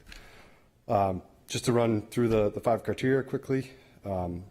The variances are not contrary to public interest, and the spirit of the ordinance is observed in that the proposed changes are consistent with the existing neighborhood.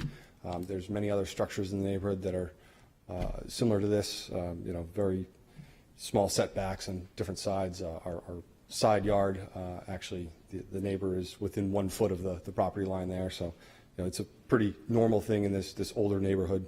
A lot of the lots are split up in smaller segments than they would be today. And that the spirit of the ordinance is observed in that the spirit of the ordinance is not to deter, a relatively normal addition to a single family home. Substantial justice is done in that there's no harm to the public. There's really nothing we're doing here that's going to change anything in the way that any neighbors or anyone in the neighborhood is affected. The values of the surrounding properties will not be diminished. Very similar projects have been completed on many projects or homes in the neighborhood, and we have yet to see those property values go down in any way. To the contrary, improving our exterior of this property would likely kind of improve the neighborhood overall. And literal enforcement of the provisions of the ordinance would result in an unnecessary hardship. And this is a smaller lot. It's about a 5,000 square foot lot, 50 by 100. If that was a lot split up today, it'd obviously be a 70-foot frontage. So we have less width in the lot to work with as is. And the house is already positioned in a spot in the lot where it's already encroaching on the lot lines. So on the right side of the lot, we're not actually going any further than the house is already. And on the front side setback 8 feet instead of 15 feet, that's already an existing deck structure. So we're just proposing to remove that kind of old deck structure and create a house structure there.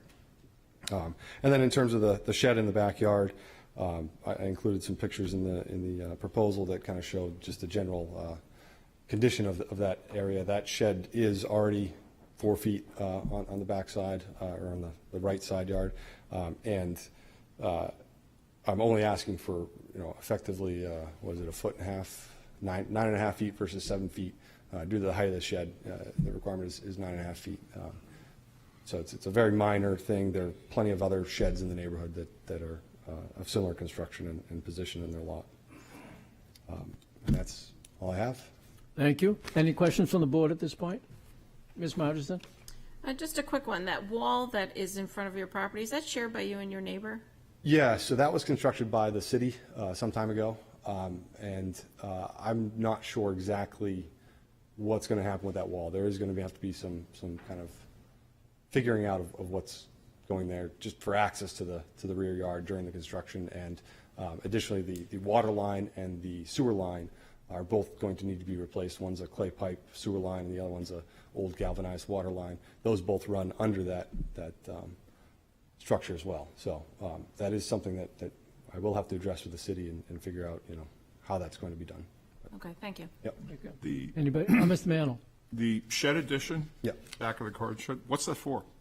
So like I said, we don't have much storage. So right now I have all my lawn equipment and bikes and, water toys, and we store, bins and bins of kids' clothes and, whatever winter clothes.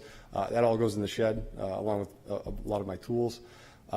And I don't really like putting much in the basement because we currently have a dirt floor basement with water, issues. It gets humid in the summer, especially we have mold issues from time to time. And the access to the attic space, which is only a 4.5-foot attic space, it's a gambrel roof line. It's not a true attic up there.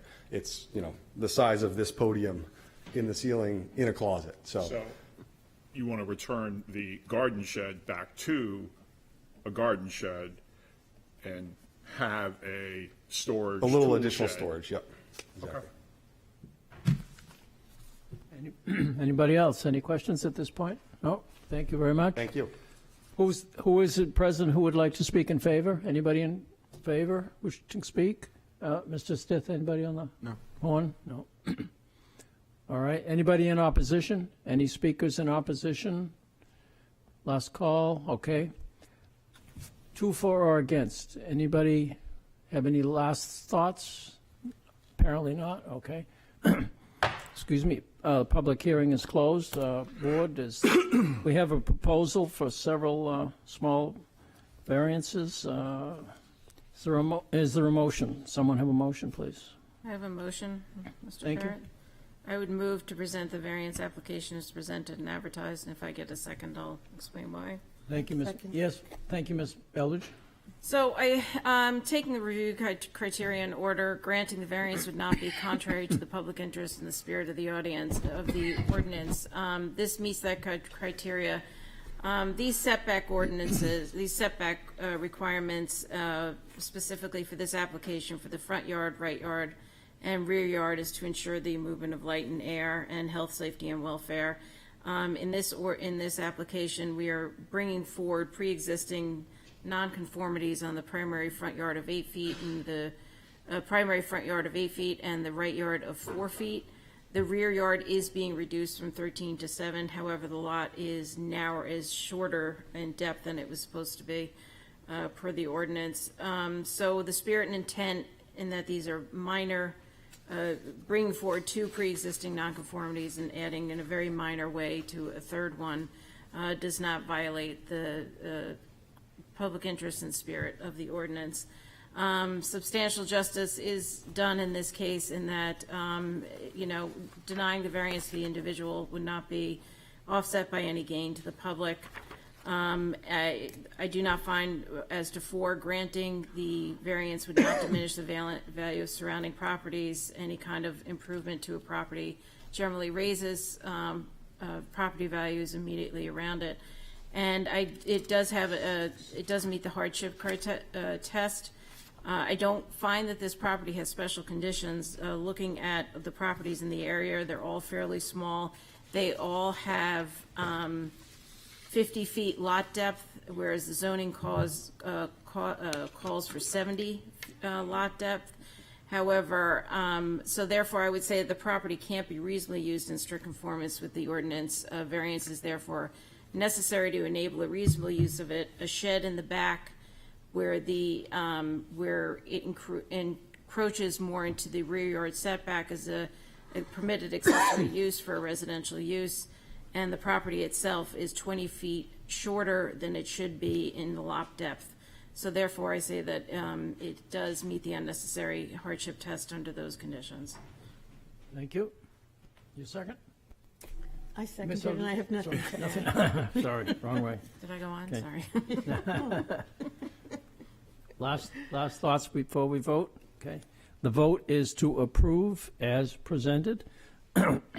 Ms. Eldridge? Yes. Ms. Margison? Yes. Mr. Mantle? Yes. Mr. McDonald? Yes. Mr. Lee? Yes. And the chairman votes yes as well. You're approved. Thank you. Yep, you're welcome.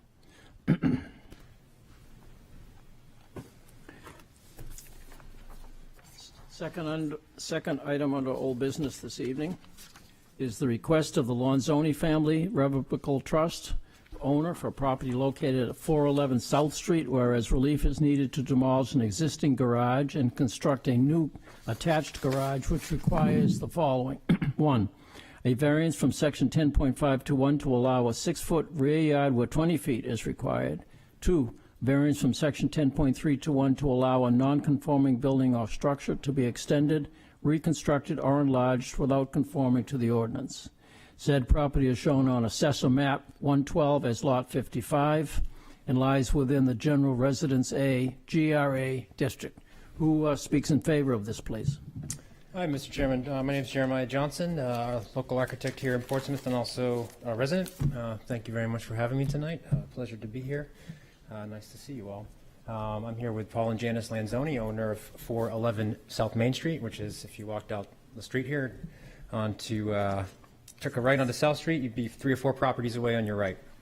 Lanzoni's own a small single-family home and would like to take down the garage that they have. It's what I would consider a slightly older garage, not really built for modern-day vehicle sizes, and replace that garage with something that's similar in size and also connected to their house and slightly reoriented.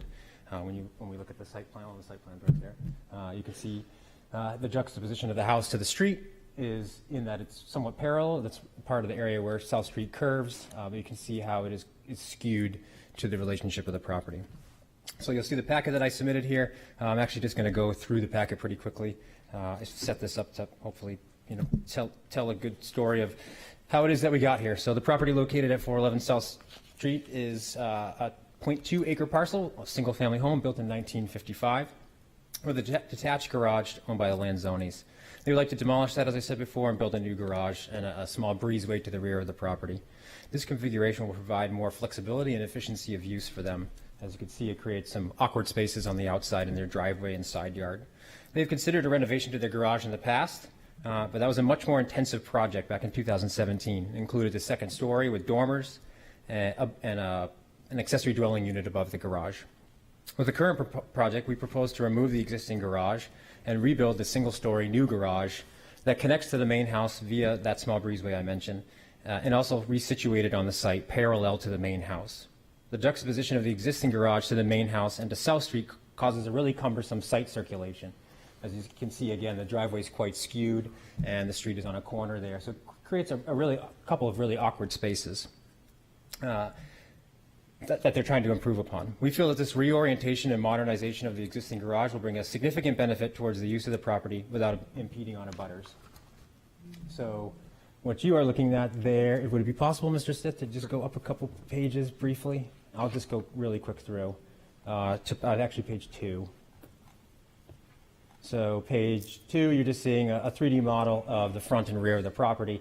You can see there on the lower image, there's 2 dashed lines, if you will, that run parallel to the back of the property. The rear, the one to the left, that is where the existing building sits. And as you can see, the corner of the garage there, and that is also, as you'll see in future images, where the new building will also sit at the exact same line.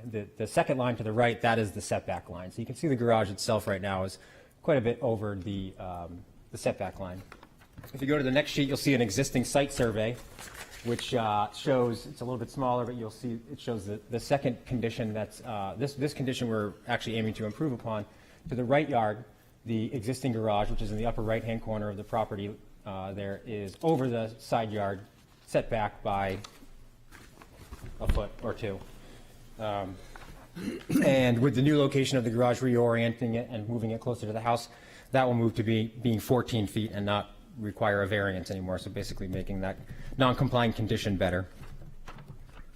If you go to the next page, you'll see a little bit of discussion on what the previous proposal was. And I think the previous proposal is important to be aware of because it really is what informed our design decisions for the new proposal. The 2017 application proposed removing the existing garage and constructing a dormer 2-story garage connected to the main house with a hallway sunroom addition. It also had an ADU. The new garage would have been 25 foot by 24 feet with a 22'9" ridge height. 4 variances were required for that proposed design. There was still a right yard setback required because it was still going to be over the setback that it currently is. The same rear yard setback was going to be required, and then the new garage was going to be built big enough that it was going to exceed the building coverage percentage. So those were the 3 sort of dimensional variances, and then the non-conforming building or structure, which is a relatively common variance and due to the location of the garage, would essentially be required for virtually any proposed project on this site. The next sheet is some floor plans and elevations. You can see, as I'll point out on the new design, with the previous design, the garage was sited so that the ridge line was parallel to the existing house, which really created much more of a wall of a look, if you will. That ridge height virtually matched, I would dare to say actually looked like it exceeded slightly to the original house, and it really did create much more of a wall of a look. The next page talks a little bit about why this application was denied back in 2017. There are a few main points from the abutters, and there are a few main points from the board that I took away from going through those minutes. From the abutters, some of the bigger concerns were that there were windows on the rear of the building, and there was an occupied level that, as many of them described, was sort of floating up above their property. There's a lot of properties in this area. As you can see, there's a couple different properties in the rear yard, which are not really situated in the way that you would expect. A lot of times when we have the rear of our rear yard might face somebody else's rear yard or somebody's side yard.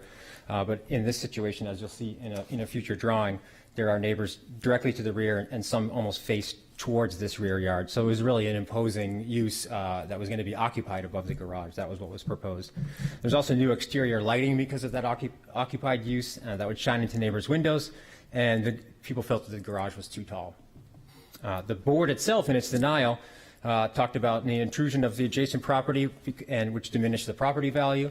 The size of the addition was quite large and didn't observe the spirit of the ordinance. And the benefit of removing and replacing a small usable garage didn't outweigh the harm created to the general public. So in our current proposal, the application in this packet, you can see the first 3D rendering here. That's an aerial view from South Street. Is proposed, as I said before, remove the existing garage, reconstruct a new garage for 2 cars with a single door. It would only require 2 variances rather than the previous denials 4. One variance is to add or reconstruct a non-compliant building or non-conformant building, which, as I stated earlier, I believe would pretty much be needed for virtually any project to be done on this site whatsoever. And then the other variance is for a rear yard setback.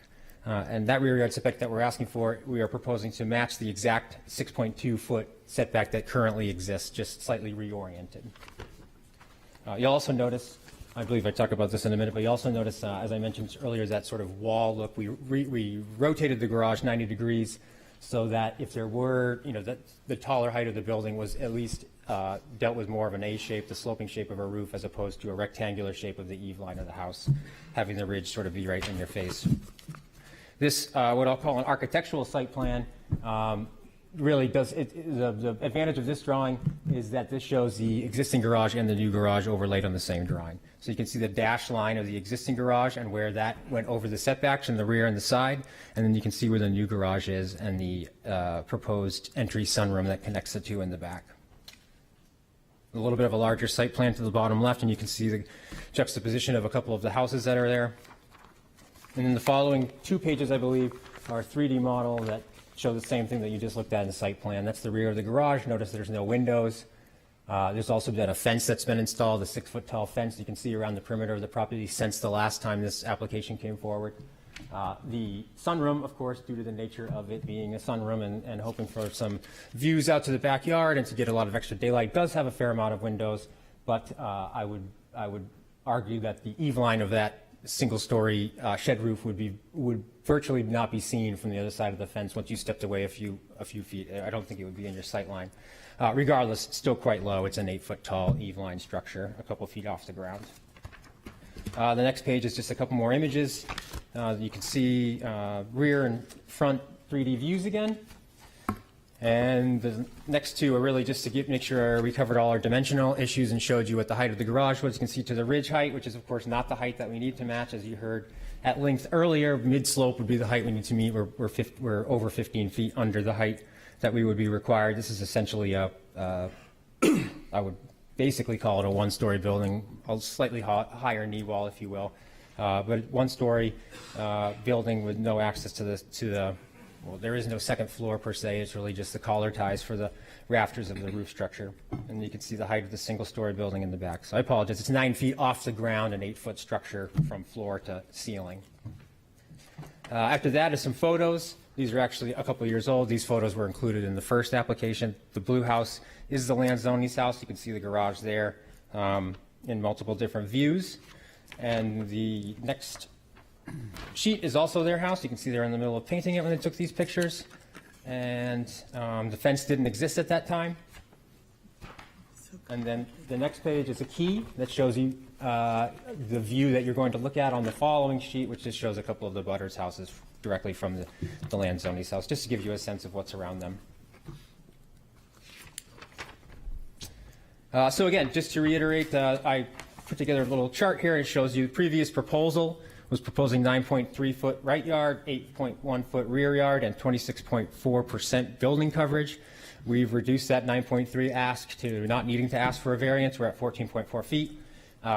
We are not at the 8.1 request from the last time, but we are matching the 6.2 foot rear yard that exists there currently. And we have worked diligently to keep the building coverage under what would be required to ask for a variance. So we feel very confident about that. To speak to the criteria, I will bunch the first two together. The variance is not contrary to the public interest. The spirit of the ordinance is observed. Upon completion of this project, the use and intensity of the property will be exactly the same as it is today. A single-family home and a garage use in the general residence A district aligns with the purpose of the ordinance and the character of the surrounding neighborhood. The addition of a small breezeway to the rear of the existing house will produce no perceived detriment to abutting properties, and the variance request for a rear yard setback will not affect the health, safety, or welfare of the rear yard abutters. Since this setback will remain the same for the proposed garage as it is for the existing garage, one could also argue that there has been a longstanding proof of concept already in action on the site, basically claiming that there has been really no detrimental effect because of that existing setback. Substantial justice is done. The benefit of modernizing the garage and connecting to the main house to the applicant is not outweighed by any perceived harm to the abutters and general public. As stated above, what's being proposed is a modest addition that is cited to match an existing non-conforming rear yard setback and rectifies an existing non-conforming right yard setback. The values of the surrounding properties are not diminished. The replacement of a dated secondary structure with a new garage that is built to a modern scale and an attached breezeway will not diminish the values of surrounding properties. The new addition will add some values to the Lanzoni's property and will, in my opinion, either cause a neutral or slightly increased value to abutting properties. And lastly, the hardship.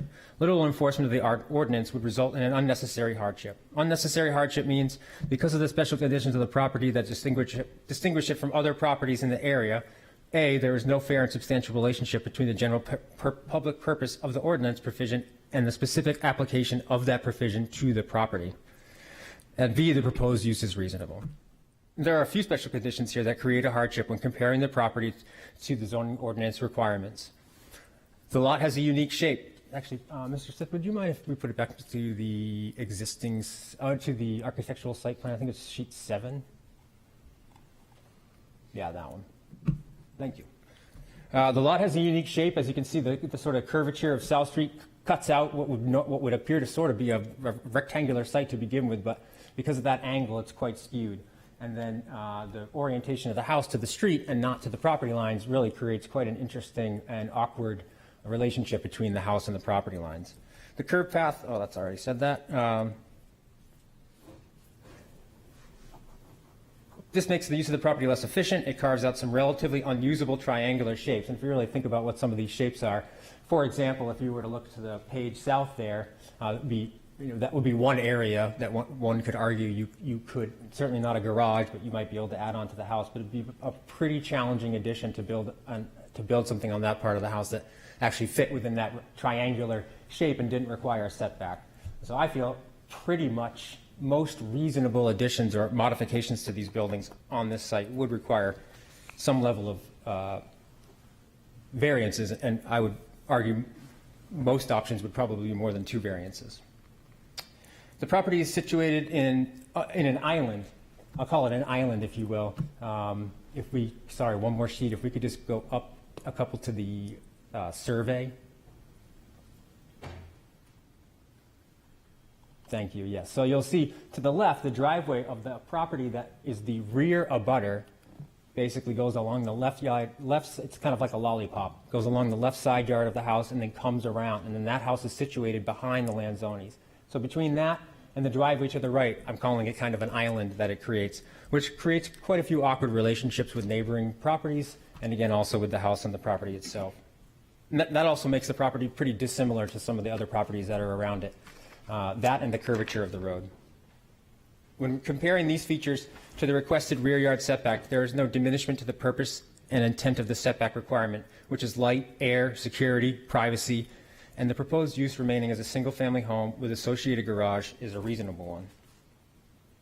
We feel the proposed design is modest in scale and responds well to the surrounding site context. It provides appropriate parking for 2 modern-sized vehicles and creates a weather-protected connection from the garage to the mudroom and kitchen. Since the previous application, the garage has been rotated 90 degrees in orientation to reduce the visual impact on side and rear abutters. A 6-foot-tall perimeter fence has been installed to increase privacy and assist with visual impact. Lastly, the previous roof dormers and garage second floor have been removed to keep the impact of the project as minimal as possible. We appreciate your time in reviewing the attached materials and hope that you agree with that this proposed project will be a tasteful addition to the neighborhood. We ask that you approve our variance requests as presented. Thank you. Any questions from Mr. Johnson? No? Ms. Margerson, excuse me. Mr. Johnson, so you've referenced it a little bit, but I just want you to directly address why Fisher v. Dover doesn't apply to this application. For many reasons, there's no ADU being applied for. The house, the orientation is different. I guess those would be the 2 main reasons. I'll go with those. Okay, thank you. Anybody else questions at this point? Apparently not. Thank you. Thank you. Is there anyone else present who would like to speak in favor? Anybody on Zoom? Yes, come up, please. Your name and address, if you would, please. Hi, my name is Wendy Rolfe, and I live with my family at 419 South Street, which is the property directly behind 411. Our driveway goes up the left side of their property, and our house looks forward to the back of their house. We've been there for about 20 years. We live on 0.28 acres with 9 abutters. So we were actually here last month speaking in favor of someone else, one of our abutters looking to do something. So it's very busy where we live. But we really appreciate the communication by both the Lanzonis and their architect surrounding this new plan. We know this project's important to the Lanzonis, so we support it for that reason. We would hate for them to leave and not be able to age in place if this is important to them. We also really appreciate the changes that were made to the plan from 2017. We were definitely the biggest abutters that were nervous about that plan because the ADU over the garage would be looking right into our bedroom. So we really appreciate the effort that they've put into this new plan. The old plan was very overwhelming. The new design definitely has fewer variances, but we are still the most impacted, being behind them and this garage being on the back of their property line. Their current garage is 6.2 feet off of the back property line now, which is exactly what the new garage will be. The main difference is the garage that they have there now is turned so that the back of their garage is more of a salt box style. So the back of their garage is only 5 feet tall. We're at 6.2 feet off of our property line, and it's a 6-foot fence. So it goes away from us before it goes up. By rotating the shape of the garage, now the point that's 6.2 feet off of our property line is 12 feet 10 inches tall at the corner and going up to the peak. So I do appreciate that they didn't encroach on that 6.2 feet more, but I do have a little bit of a concern that it's a little bit tall of a straight wall right near our property line. That being said, the only way that I could see improving that is if they could scoot it forward even a few feet would help us visually. But we do support the application in general. We would hate to lose good neighbors over something like this and appreciate the effort they've put into making it more reasonable. So thank you. Thank you. Thank you. Anyone else in favor? Anyone opposed? Anyone opposed? Anybody on Zoom? No. No speakers apparently? Okay. Last call for speakers will be 2 for or against. 2 for or against. Thank you, Mr. Chairman. I just forgot to mention one thing at the end. We did submit 5 letters of support from some of the various neighbors, and I'd like to point out that I believe at least 2 of those neighbors were here speaking in opposition, as well as the rear abutter that also spoke today. So I assume I have copies of those if they're needed, but I do believe that Mr. Lanzoni submitted them. So thank you. Thank you. Anything further? 2 for or against? Last call, last call. Okay. We'll close the public hearing. I remember the last, I think Mr. Lee probably does too. Right? I remember the last application very well. And it was not well received a bit. So, does someone have a point of discussion or perhaps a motion? Mr. Chair, I'd, Okay, no, good. Go ahead, Phyllis. I would move approval. Thank you. Of this. I think that the variance they're requesting is minor, considering that the garage is at that same setback now. And I think overall it's an improvement to the property. The variance is not contrary to the public interest. The spirit of the ordinance is deserved. It will. Second. What? We need a second. He's got sorry. second. He's got it. He's got I it. thought he Yeah, was he's my got it. Yeah, Yeah. sorry. He's got it. There's no perceived detriment to the abutting properties, and there's really very little change to the variance is not creating something new that hasn't been lived with for many years. Substantial justice is done. What's being proposed is a modest addition. The values of surrounding properties will not be diminished, as this will be a nice new addition, newer garage to the house. Little enforcement of the ordinance would result in a necessary hardship. The property does have some special properties that make it difficult, and I would say the curve on South Street is the main one, and this new garage will allow a straight shot out to the street, as well as allowing the owners of the property to make better use of their property. So because of all those things, I would move we approve this petition. Thank you. Mr. Lee. I would be happy to second that, and I'll just add, as I drive around and walk around looking at these various applications, I find a feeling of deja vu sometimes, especially when we go by ones that we've granted variances in the past, and I would observe that, almost all, with 100% of the applications we've approved, the additions, porches, second floors, garages, and that sort of thing, have made a huge positive impact in the neighborhood. So, just as an aside, I thought I'd mention that, but I'm happy to support this.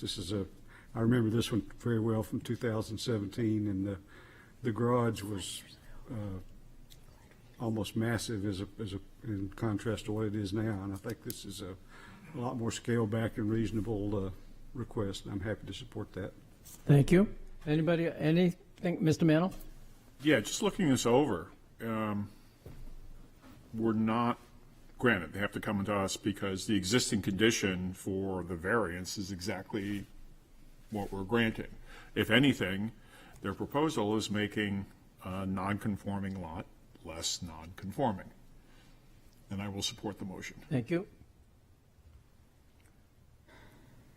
Anybody else? Ms. Hodges? I just want to state for the record that Fisher v. Dover does not, in my opinion, I am supporting the motion, and I do not think that Fisher v. Dover applies this application for the simple reason that an ADU is not part of this current application. I agree. It's a very, very different application. Okay, anything further? Apparently not. I'll call for the motion. The motion is to approve as presented. Ms. Eldridge? Yes. Ms. Margison? Yes. Mr. Mantle? Yes. Mr. McDonald? Yes. And Mr. Lee? Yes. And I vote yes also. You're approved. Thank you very much. You're welcome. Okay. That one I grew up with my kids. We're sneaking up on 9 o'clock. In fact, we're there. We're there. Yeah. Everyone in favor of break? Yes. Yes. 5 to, no more, no more than 10 max, 10 Hammer it. down. Thank you.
We're back in session, and we're ready to move on to the next item on the agenda,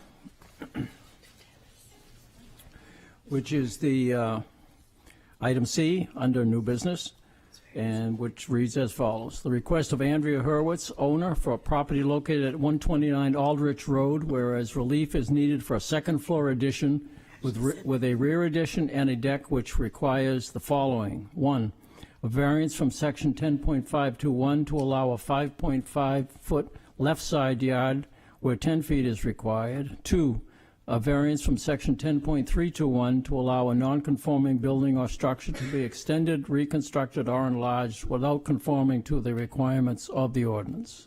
Said property is shown on Assessor Map 153 as Lot 35 and is located within the Single Residence B SRB district. Who presents this project, please?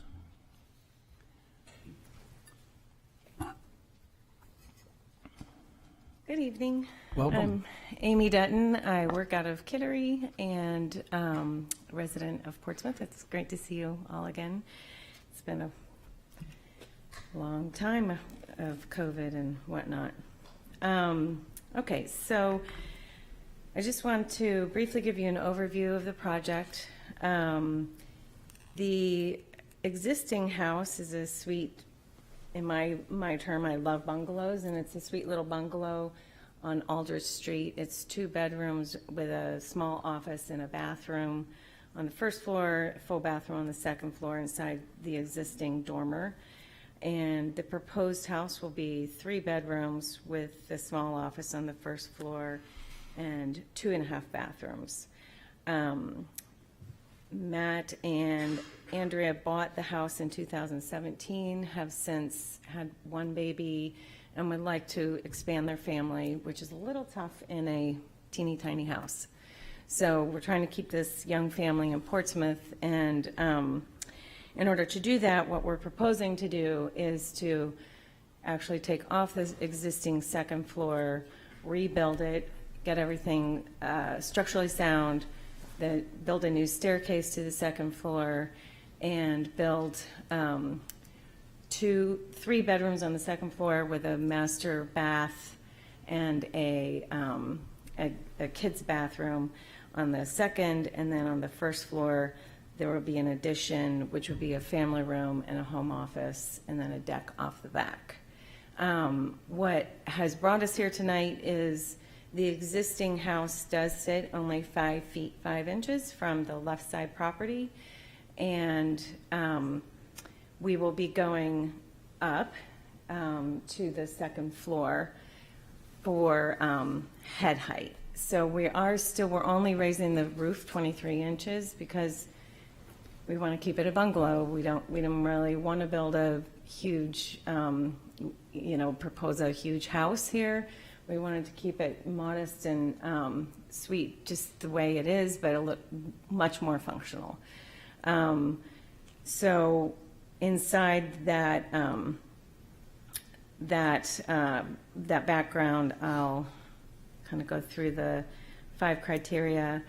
In staying with the spirit of the neighborhood, I think most people know Aldrich well, that it's very much so a mix of different styles of homes and some mostly single family actually, but it kind of just will, I think, blend in nicely with the rest of the neighborhood.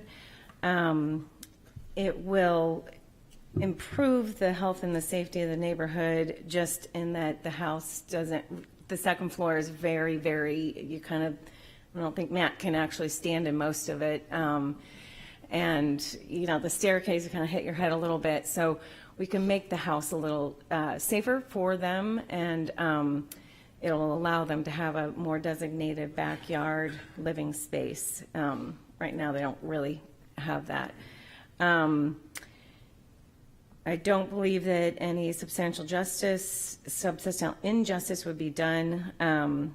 And I think, as we've all talked about tonight, Portsmouth is renovating its houses, honestly, one at a time, and that's a great thing, because it is improving our community and our property values, and they're just going to join a whole bunch of people in Aldrich who have been doing the same thing.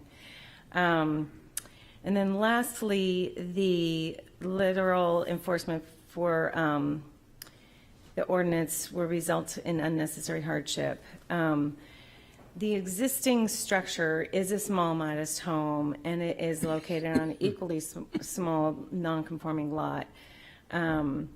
And when I say that, the house it's a long lot, but it's pretty much just the house and a driveway, non-conforming left side house driveway, and we can hit our setback on the right side.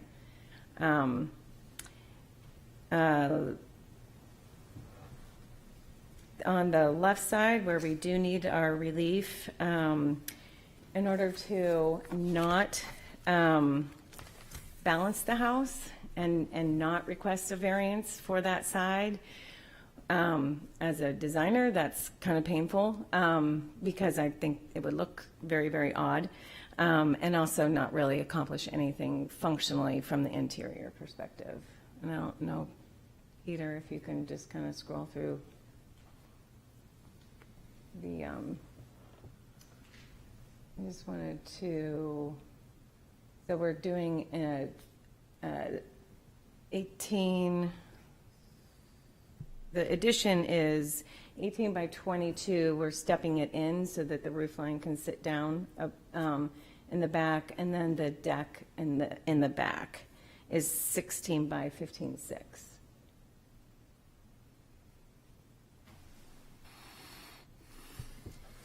And then on the second floor, what we're getting above that addition is the master suite.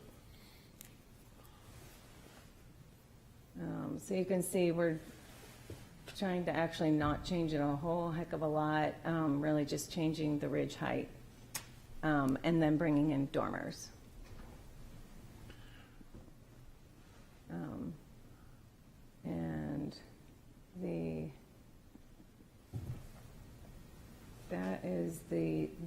that's the driveway side, the east elevation.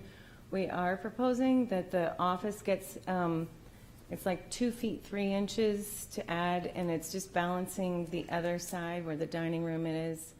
And that just makes an 8-foot room 10 feet, which is just more functional from the interior perspective. And I think that's it. That's the side that does face the abutting neighbors that we need the relief from. And you should see in your package that we did receive a letter in support from her. Marcia Martin. And that's all I have. If you have any questions. I do. Mr. Mantle. Peter, can you go to the beginning of the presentation with the photographs? Okay. Oh. The first one. Right. That's not the applicant's That's not house. the is it? house, So that right? there was No, No. sorry. Right. I think the wrong one got Applicant on uploaded. Cass Street? I think that's I know right. 39? this house. Right. 39 Cass Street. Okay. Yeah, that was a little hard to. Sorry about that. I think Peter and I missed. Can I show you them? I can show you photos. No, I saw the pictures, and then I saw the design of the house. I'm familiar with both houses. Drove by the applicant's house today. Then I Okay. saw the photograph, and I'm like, My no, apologies. I that's think it's on the Cass wrong Street. sheet got uploaded. So yeah, worries. that's my error. Sorry. That's okay. Thank you.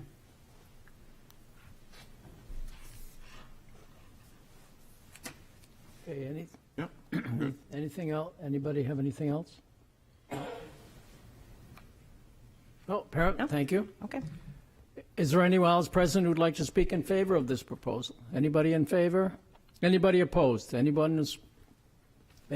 on Zoom? No. Apparently not. Okay. Last call, 2 for or against. Any speakers at all? Any speakers at all? Okay. Public hearing is closed. Okay. Does someone have a Motion or a discussion? I'll go ahead. Okay. Make a motion to approve the application as presented. Thank you. Is there a second to that motion? I'll second. Second, thank you, Mr. Lee. Okay. Mr. Manley, your motion, please. Going through this and driving by the property this afternoon,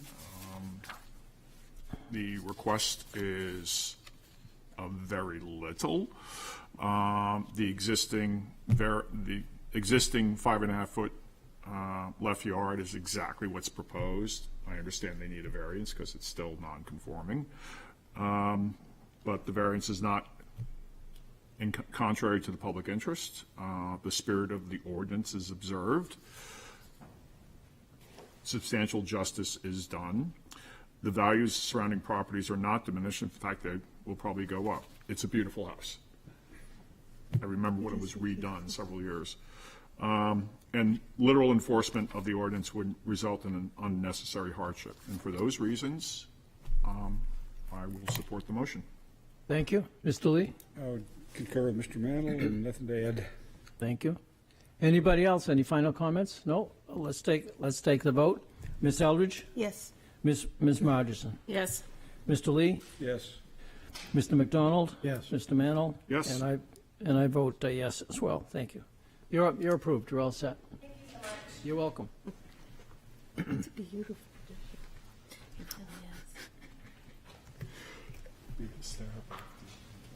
That brings us to item D under new business, which is the request of Donald Lowell Stickney III, owner, for property located at 213 Jones Ave, whereas relief is needed for the addition of a second driveway, which requires the following. 1, a variance from section 10.1114.31 to allow a second driveway on a lot where only one driveway is allowed. Said property is located on Assessor Map 222 as Lot 69 and lies within the Single Residence B SRB district. Who presents this case, please? Thank you, Mr. Chair. Good evening. Chris Mulligan from Bozen Associates here in Portsmouth, representing the applicant. Mr. Stickney is here with me as well. As the chair noted, this is a request for a second driveway on a single lot. The purpose of the driveway is to accommodate a proposal for the construction of an accessory dwelling unit on this property. What's interesting and perhaps a little unorthodox about this project is that the applicant's proposal is to construct a brand new primary dwelling and convert or employ what is the existing very modest dwelling as the accessory dwelling unit. So there will be a detached accessory dwelling and a new which currently exists as the main dwelling on the property, the only dwelling on the property, and a new primary dwelling to be built. This is scheduled to go before the planning board for a conditional use permit for the ADU and also a secondary conditional use permit for some wetlands, some work within the wetlands buffer. That, should we get approved this evening, will go forward later this week before the planning board. But again, the relief is for a second driveway, and the need for a second driveway is due to certain characteristics of this, both the property itself and the existing dwelling. The existing dwelling dates back to the 1950s. It's very small, a little over 800 square feet of living space. And the interior footprint of the dwelling is such that the access to it, the primary access to it, is off of the driveway that exists today. If we were to remove the driveway that exists today, which is on the west side of the house, and attempt to incorporate an interior driveway between the two dwellings, that they would share, the existing house's footprint would not readily accommodate it. There's a bedroom on that side of the house that would have to be converted into some type of access. Primary access to the dwelling that exists is from the driveway. There's a little landing and stairs to get into a kitchen area there. So the existing layout of the house counsels us to keep the driveway where it is for use for that particular living unit. More importantly, though, in my opinion, is the septic that we need to install for the new primary dwelling, which will be used for both dwellings if it's approved, would be in between, in the area in between the two structures. That is really the only functional place we can put a compliant septic system. The current septic system is functional and is working fine. However, its age is such that it was designed and installed before the state was involved in reviewing and permitting those. So I'm not suggesting in any manner that it's substandard or non-functional, but what we're going to replace it with is quite a bit of an improvement because it is a state-approved septic design. But we need that space in between the two buildings, the two dwellings, for siting our septic. The property is burdened by wetlands and the wetland buffer, so we have to site the septic closer to Jones Avenue than you would perhaps otherwise do if you had access to the full backyard, because it is a relatively substantial property. But so that explains the project and why we're here for the relief for the second driveway. We really can't share a driveway with a second dwelling unit that we're proposing to construct. So that's the overview of the project. The criteria for granting a variance, I believe, are all easily met. Granting the variance will not be contrary to the public interest, nor will it be contrary to the spirit and intent of the ordinance. Here, the essential character of the neighborhood, if this relief were to be granted, will not change. It will be essentially a residential neighborhood, both before and after this project is built. The property itself has a fair amount of frontage, more than double what is required on Jones Avenue, and it's in a kind of a bend in Jones Avenue, such that two driveways fronting or coming out onto Jones Avenue will not appear to be out of place or will not impose any type of burden on traffic flow on Jones Avenue in any manner. So the essential character of the neighborhood and the health, safety, and welfare of the public will not be negatively affected. With the new septic that we're going to be installing as part of this project, health, safety, and welfare, in my opinion, will be markedly improved as a result of this project. Substantial justice would be done here. The loss to the applicant, if the board were to require strict compliance with the ordinance, far outweighs any possible gain to the public. If the variance were denied, the applicant would have to either substantially modify the interior layout of the existing dwelling, which will be the ADU, and or revise and come up with what would likely be a much less desirable septic design that would be closer and probably have more impact to the wetlands buffer. So we believe substantial justice would be done. There's no benefit to the public in denying this variance that it is not far outweighed by the hardship to the owner.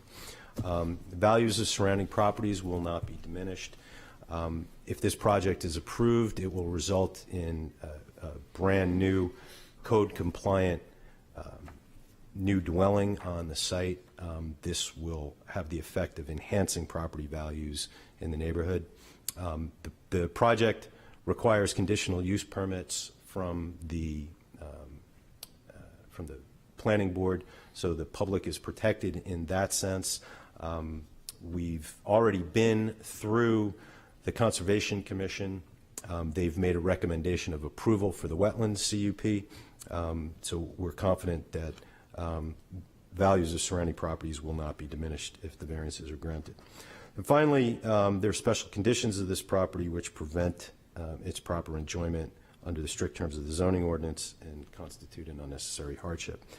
The existing built environment on this property includes what by today's standards is a substandard, very modest 860-something square foot dwelling that was built in 1951. The property is irregularly shaped and burdened by wetlands in its southern end, which need to be respected, and there's a buffer that pushes the buildable area to the front of the property where it's closest to Jones Avenue. It has a significant amount of frontage on Jones Avenue, more than twice what is necessary under the zoning ordinance, I believe, and it's on a bend in Jones Avenue such that a second driveway coming out onto Jones Avenue will not be in any way out of place or out of character. So those are special conditions of the property which distinguish it from others in the area. This is a reasonable use. It's a residential use in a residential zone, and there's no fair and substantial relationship between the purpose of the one driveway limit and its application to this particular property. A shared driveway is simply not possible for the project, and it's an unreasonable restriction on this particular property. So that's all I've got. If you have any questions, I'd be happy to answer them. Mr. Stickney is here as well, and he can answer questions as well. Thank you. Any questions for Mr. Mulligan? Yeah, Excuse Mr. me. Mantle. Chris, just curious, on the map right there? Yes. Where is the current septic tank and where's the proposed? Actually, you're going to have to point out the current.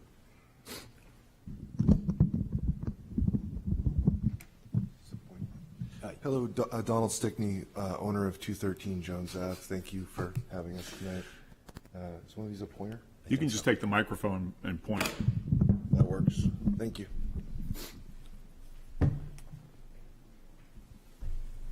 So the existing septic exits the house right here and then comes to a field that's currently located here. With the new plan, There you go. That shows the new plan. The new plan was yeah, below it. and then with the new plan, there'll be a pumping tank here that both homes will empty into, and then it'll be a pumped system that comes to the septic here. This is the only feasible location for a new septic, given the strict criteria that we operate with state approvals now, per John Shagnon. Yeah, I found it. Thank you. Okay. Thank you. Thank you. Any other questions at this point from the board? No? No? Thank you. Anyone else present who'd like to speak in favor of this? Anyone in favor? Anybody on Zoom, Mr. Stiff? No one. Okay. Anyone opposed? Anybody opposed? 2 for or against? Last call for speakers? Apparently not. Okay. Public hearing is closed. We have a fairly unusual proposal before us. Does anyone want to lead off the discussion? Chair, I'd be prepared to lead off the discussion and also make a motion to approve the variance as thank you. presented and advertised. Oh, thank you, Mr. Lee. All right. Is there a second to that? I will Ms. second. Rogerson, thank you. Okay, your motion, Mr. Lee. Well, I'm very familiar with this property. It's on my biking and running route, and it's also on the way to the Elks Club down at the end of Jones Avenue. So, it's a really large property, and I think there's plenty of room to do that. But as Mr. Mulligan pointed out, there's some drainage through there and some wetlands and all that sort of thing, which apparently drive the need for an additional driveway. So just to go through the criteria for the approval, this variance is not contrary to public interest and the spirit of the ordinance is observed. The proposed use doesn't conflict with any of the explicit or implicit purpose of the ordinance. It doesn't alter the essential character of the neighborhood, threaten the public health or anything like that. In fact, directly across from this property is a big metals recycling facility, so that's sort of the neighborhood they're in, as well as a medical facility up the street, and also some mixed residential uses as it continues on around. Doing this does not diminish the value of any surrounding properties in any manner that I can see, and literal enforcement of this ordinance would result in unnecessary hardship. Because of the special conditions this property has, again, they're burdened by the wetlands and the topography of the land that is driving the need to have the additional driveway located where it is. So there's no fair and substantial relationship between the purpose of the ordinance and the applications of that provision of the property. And I think the proposed use is a reasonable one. So for those reasons, we would grant the application. Thank you. Ms. Margison. I think the only thing that I have to add is that this is a huge property. I recognize that not a lot of it is developable, but it is in the single residence B, which is allowing for low to moderate uses on about an acre of property. There's more than enough there for that. The city has decided that ADUs, detached ADUs, are allowable under the zoning ordinance, and this allows this applicant to make use of a detached accessory dwelling unit, assuming that the planning board approves it. So it's a reasonable use in this zone. Thank you. Any further discussion before we vote? Apparently not. Let's vote. We'll start down this end with Mr. Mantle. Yes. The motion is obviously to approve. Yes, thank you. Mr. McDonald? Yes. Mr. Lee? Yes. Ms. Eldridge? And Ms. Margison? Yes. And I vote yes also. Just I also trying want to to say that Fisher change, v. just Dover trying, is not a- thank you. You're welcome. Good luck with your project. Well, if it ever goes to court in those areas. Just trying to change it up for entertainment purposes. Okay. Moving right along. We're at item E. E for what? E for whatever.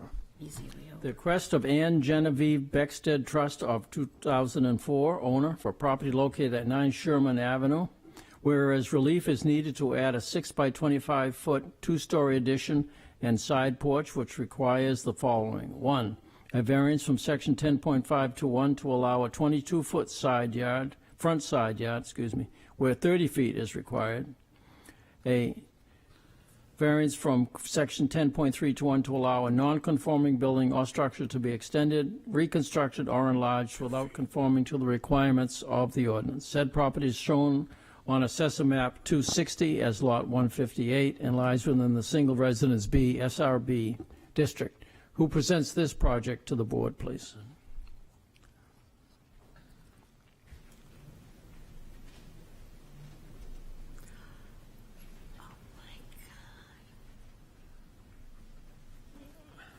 I'm Rick Beckstead Sr., partner of Beckstead Associates, who are the general contractors of the project, and the applicant is my daughter.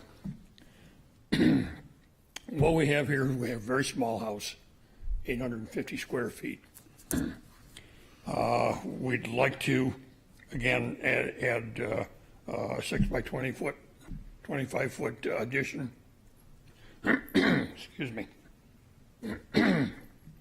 Mainly because there's almost no room for a staircase inside the house. We need to do this to get a staircase to put a second story on there. Also, we'd like to put a covered porch on. We'd like to get the front eaves of the house a little bit further from the basement to mitigate some moisture problems. The main difficulty with this is there's no way to make this lot conforming. If we go 30 foot, I couldn't build a garden shed in what's left over in this. So we have a non-conforming house that absolutely couldn't conform in any way at all. So basically, we're just planning on putting a second story up, similar to what many of the neighbors have already done. I think it's pretty self-explanatory. Any questions? No, but would you like to touch on the 5 criteria if you could? No, surely.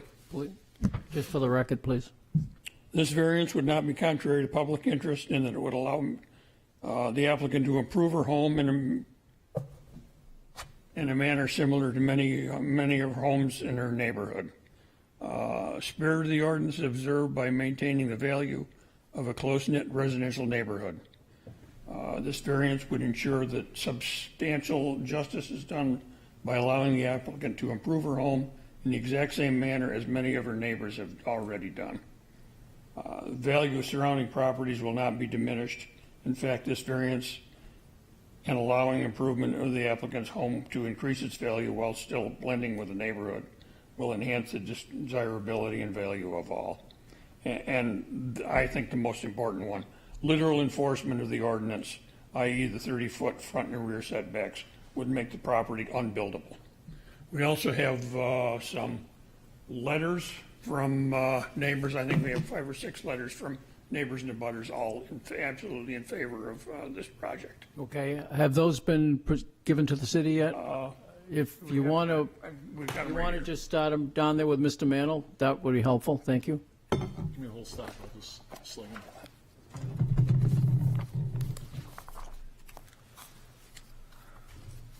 Also, my granddaughter says that the variance will relieve the problem that she has to share a bathroom with her father. I had to add that. The addition includes not only letters from our immediate abutting neighbors, but it also includes photographs of the improvement that we plan on making on the front of the property by adding a farmer's porch. There are actually already several other properties within our immediate neighborhood in the manor, as we're referred to, Panaway, which my husband provided photographs of that as well. So you could see that it would definitely conform with other properties and not make it anything outside. Thank you. And just for the record, your name and address, My apologies. please. My name is it's Genevieve Ann Beckstead Muskie. The names get a little mixed up. And I'm the homeowner. I reside at 9 Sherman Ave. Thank you very much. Okay.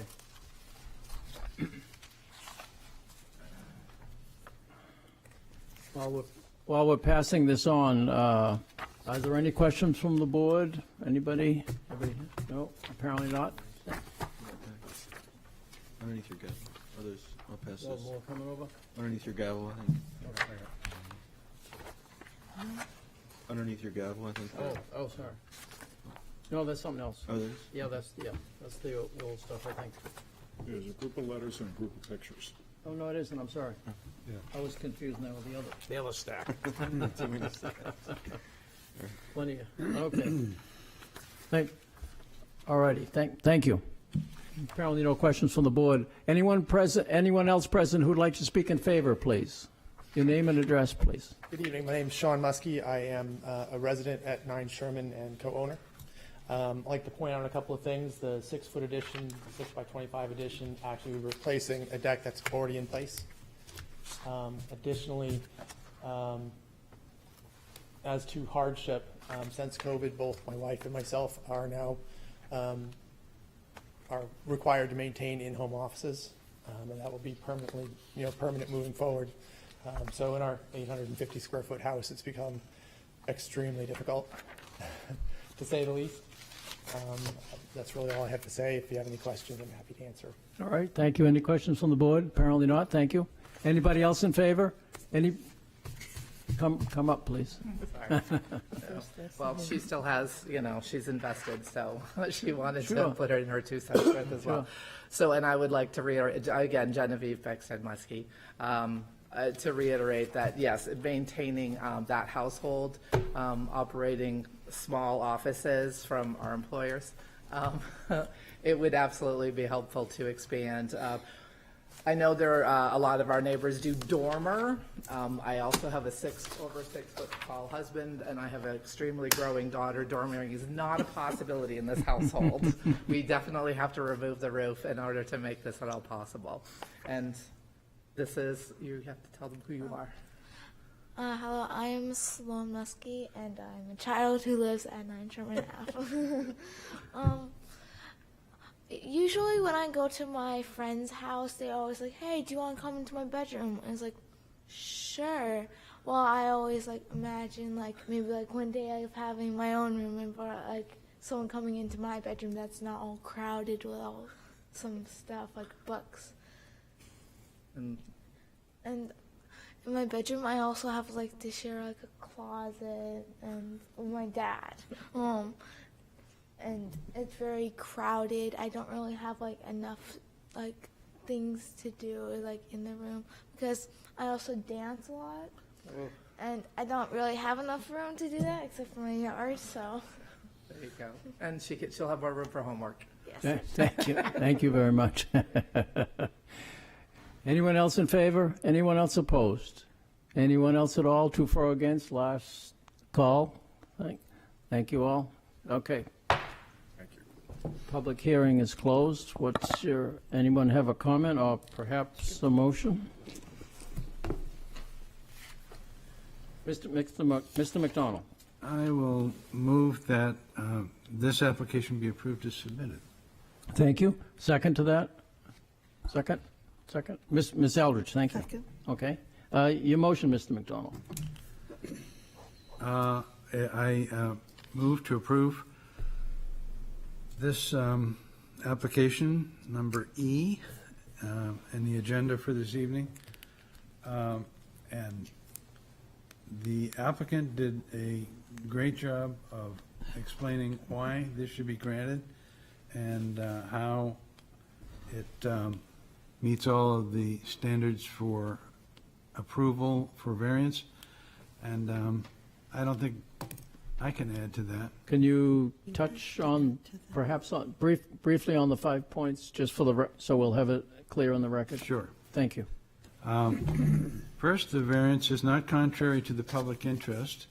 The public has a very limited interest in this property in the first place, and this proposal certainly doesn't infringe on that. The spirit of the ordinance is observed. Excuse me. The ordinance is got a lot of purposes, I found out. To lessen congestion in the streets, to secure safety from fires, panic, and other dangers, to promote health and general welfare, to provide adequate light and air, to prevent the overcrowding of land, to avoid undue concentration of population, to facilitate the adequate provision of transportation, solid waste facilities, water, sewage, schools, parks, child and daycare.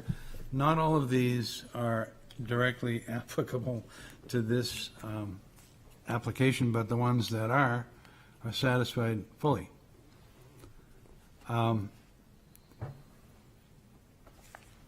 Substantial justice is done. In this instance, I think it's perfectly just to allow people to do with their property what they need to do to lead their lives. And that's what the case is here. And so I think substantial justice is indeed done. The values of surrounding properties are diminished. This proposal doesn't impose anything on surrounding properties. And so it certainly doesn't diminish any values. Fifth and last, the literal enforcement of the ordinance would result in unnecessary hardship, and that is unnecessary hardship on the property owner. They are about to take a big step and improve their lives, and this is something that the city shouldn't get in the way. The ordinance doesn't intend to get in the way of.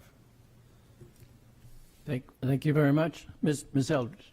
I think for a very small change in the front yard setback, they're getting a lot of house.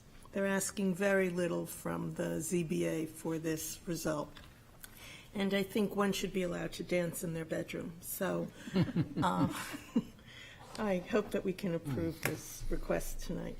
Thank you very much. Mr. Okay. Chair, can I make a statement and Sure. a possible recommendation for a Certainly. stipulation?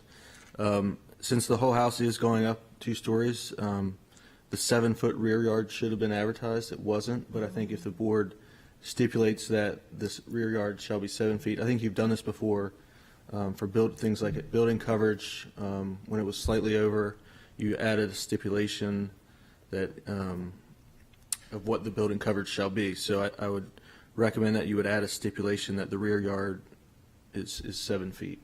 Okay. It is what exists, but What's since it- it's is what going it up, exists, yeah. Okay. that likely should have been in the advertisement. Okay, good idea. Agreeable to the maker of the motion, Mr. McDonald? Yes. And Ms. Eldridge, you agree as well? Okay, good. That's part of the motion to approve. And so we'll take a vote on the motion. Ms. Eldridge? Yes. Thank you. Ms. Margison? Yes. Mr. Lee? Yes.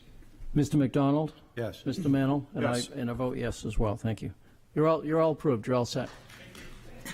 For years and years. Sorry you had to wait so long. Worth it. He like I would have done. Okay, moving right along. The next item is what is the letter on the other here?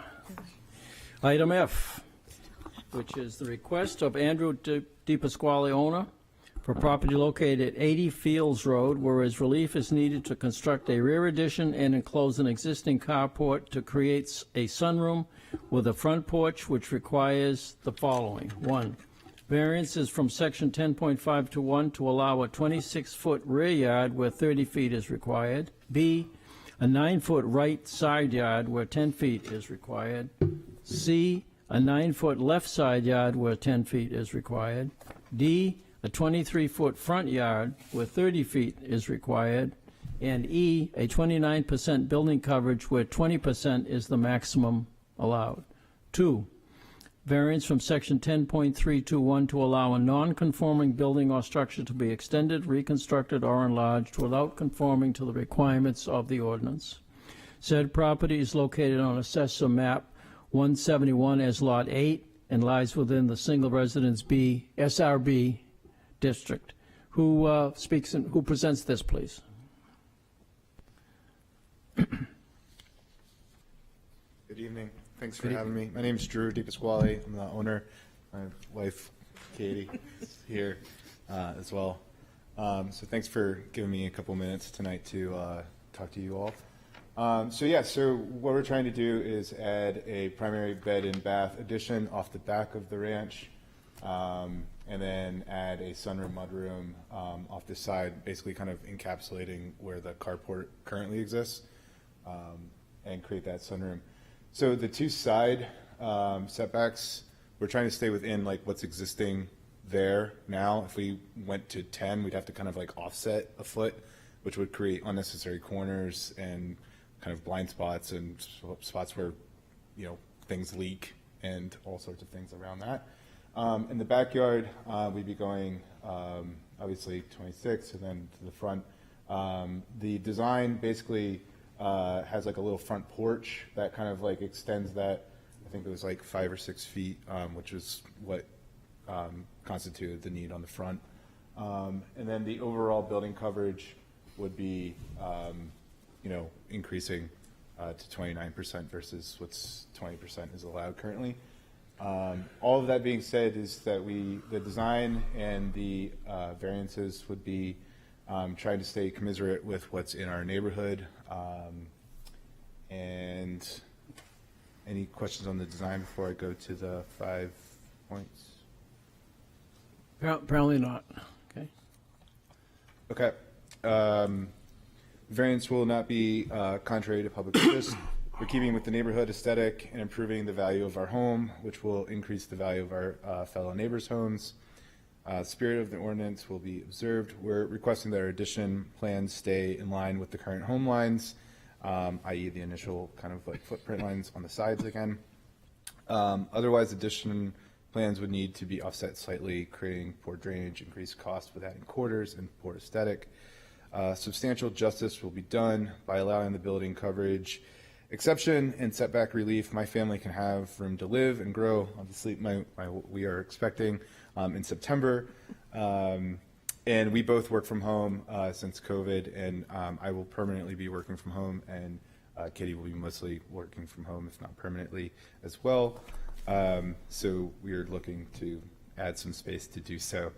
The values of surrounding properties will not be diminished. I think it's my opinion is it's a nice, tasteful, modern take on a ranch, and it will increase the existing values around us.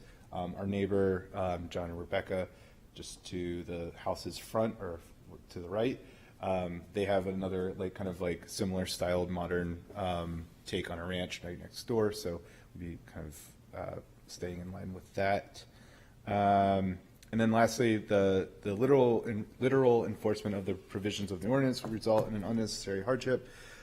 Without building the addition, we feel that we wouldn't be able to actually stay in the house. It's 960 square feet right now. We both grew up in Pennsylvania, so we have family that visits us from Pennsylvania. We're expecting our child, so we're looking for space to grow, not to mention working from home, looking for space to do that. And in order to actually we bought this house wanting to kind of keep a realistic budget and mortgage to move in Portsmouth now for a house that would kind of fit our growing family. Without this addition, we're looking at $800,000 to $1 million plus. That's just what the market is. And so we're trying to stay in this neighborhood and do something that's commensurate with most of the buildings in our neighborhood. Yeah. Anything you would like to add? Hi, Katie DiPasquale, Drew's wife and owner of this home, or soon to hopefully be this home. Right now, we call it the Little Green Nugget. And just to chime in that my current work from home office is also the guest room, which come September will become the nursery. So I will not have a guest room nor an office. So this will help satisfy all of those goals, as well as adding a second bathroom to the house. Having a full house with family visiting, children, and 2 people working from home is making that interesting. So thank you. Thank you. Anything further? Okay. Any questions from the board at this point? No, apparently not. I got a question for Peter. By the way, I love the plans. Is the original carport included in the existing building coverage? It is? Yep. Okay. Yes. Okay, any? Photos, if you haven't seen the house, attached in here also of what the existing carport looks like. I've seen it. Yes. Yeah. And we put that gate and the garden trellises to close that off since we moved there, but kind of goes in line with what we're hoping. Okay, we're all set, closed. Anybody online? Clear on Zoom? We've lost everyone. I can't imagine. Just for the formality, we're closed. Public hearing closed. How could that happen? Does anyone have a motion? I've made a lot of Mr. Lee. motions. Yeah, you can. Go out on a limb and move to approve this. Think- Didn't even realize. Pretty strong limb. Brave fellow, yeah, okay. Is there a second to that? Second. Thank you, Mr. Mennel. Mr. Lee, your motion, please. This is a pretty modest ask here, and I think, just to hit the first 2 criteria, this is not contrary to public interest, and the spirit of ordinance is observed. The proposed use doesn't conflict with the explicit or implicit purpose of the ordinance, and doesn't threaten any public health, safety, welfare, anything like that. Substantial justice is done here because the benefit to the applicant is not outweighed by any harm to the general public or any other individuals. So it checks that box. Speaking as a real estate broker of 41 years, I can testify that this will not diminish the value of the surrounding properties in any manner whatsoever. As a matter of fact, it would be an improvement, so your neighbors should congratulate you for doing that. And then literal enforcement of this ordinance would result in unnecessary hardship because of the special conditions of this property, and that, in this case, is the size. There's no fair and substantial relationship between the purpose of the ordinance and the specific application and provision of this property. And I found this used to be a very reasonable one, and for those reasons, I would move that we grant this application as presented and advertised. Thank you. Mr. Manley, your second. I agree with everything Mr. Lee said. My only concern was on the building coverage to go from 20 to 29.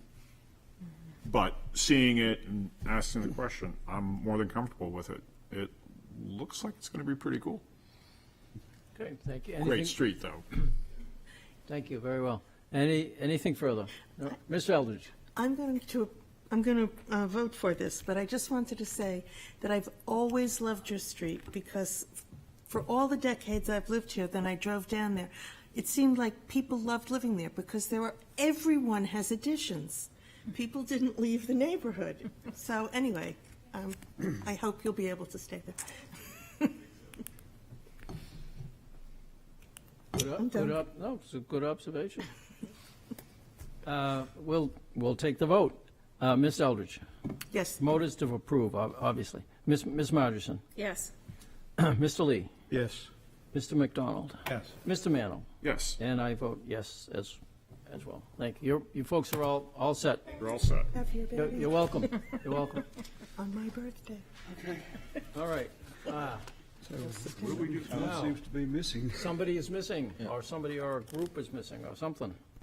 Maybe they're out Have in the any- hallway. Any idea, Peter? I do not have any idea, but It's just for if you want to, I can see if he's available for next week, if you want to. Well, we can just take a motion to Or you move can- it to next week? You can do that, yeah. Yeah. As opposed to moving it to next month. Make a motion to postpone to Next the, 24th. got the same number we have tonight. We do, but we have one that's going to postpone, I know for sure. So we'll Make have. a motion to move item G, the request of Pamela Katz. Yep. 462 Lincoln, Unit 4, to the next available meeting. Second. Next available meeting what? Meeting. Next week? Next Tuesday. Next Tuesday. Next Okay, week. yeah, okay. Same time, Okay, same thank you. channel. That's right, yeah. Peter will determine availability. Right. Okay, that sounds fine. How about a voice vote on this will be good enough. Do we take a vote on that? No, yeah, we're gonna, do we get a second to that motion? We did. Yeah, Is it Jim. you? Or me. Jim. Okay, thank you. Voice vote, excuse me, will be good enough for this. Those in favor of moving this item, seeing that there is no one present to present it, to the next available meeting, which is 1 week from today. Those in favor, please say aye. Aye. Aye. Any opposed? Not to be opposed, thank you. Do we have a, Motion to adjourn? yes, I was hoping you would, yes. Is there a second to the motion to adjourn? Second. Mr. McDonald, thank you. Those in favor? Aye. Aye. Opposed? Done.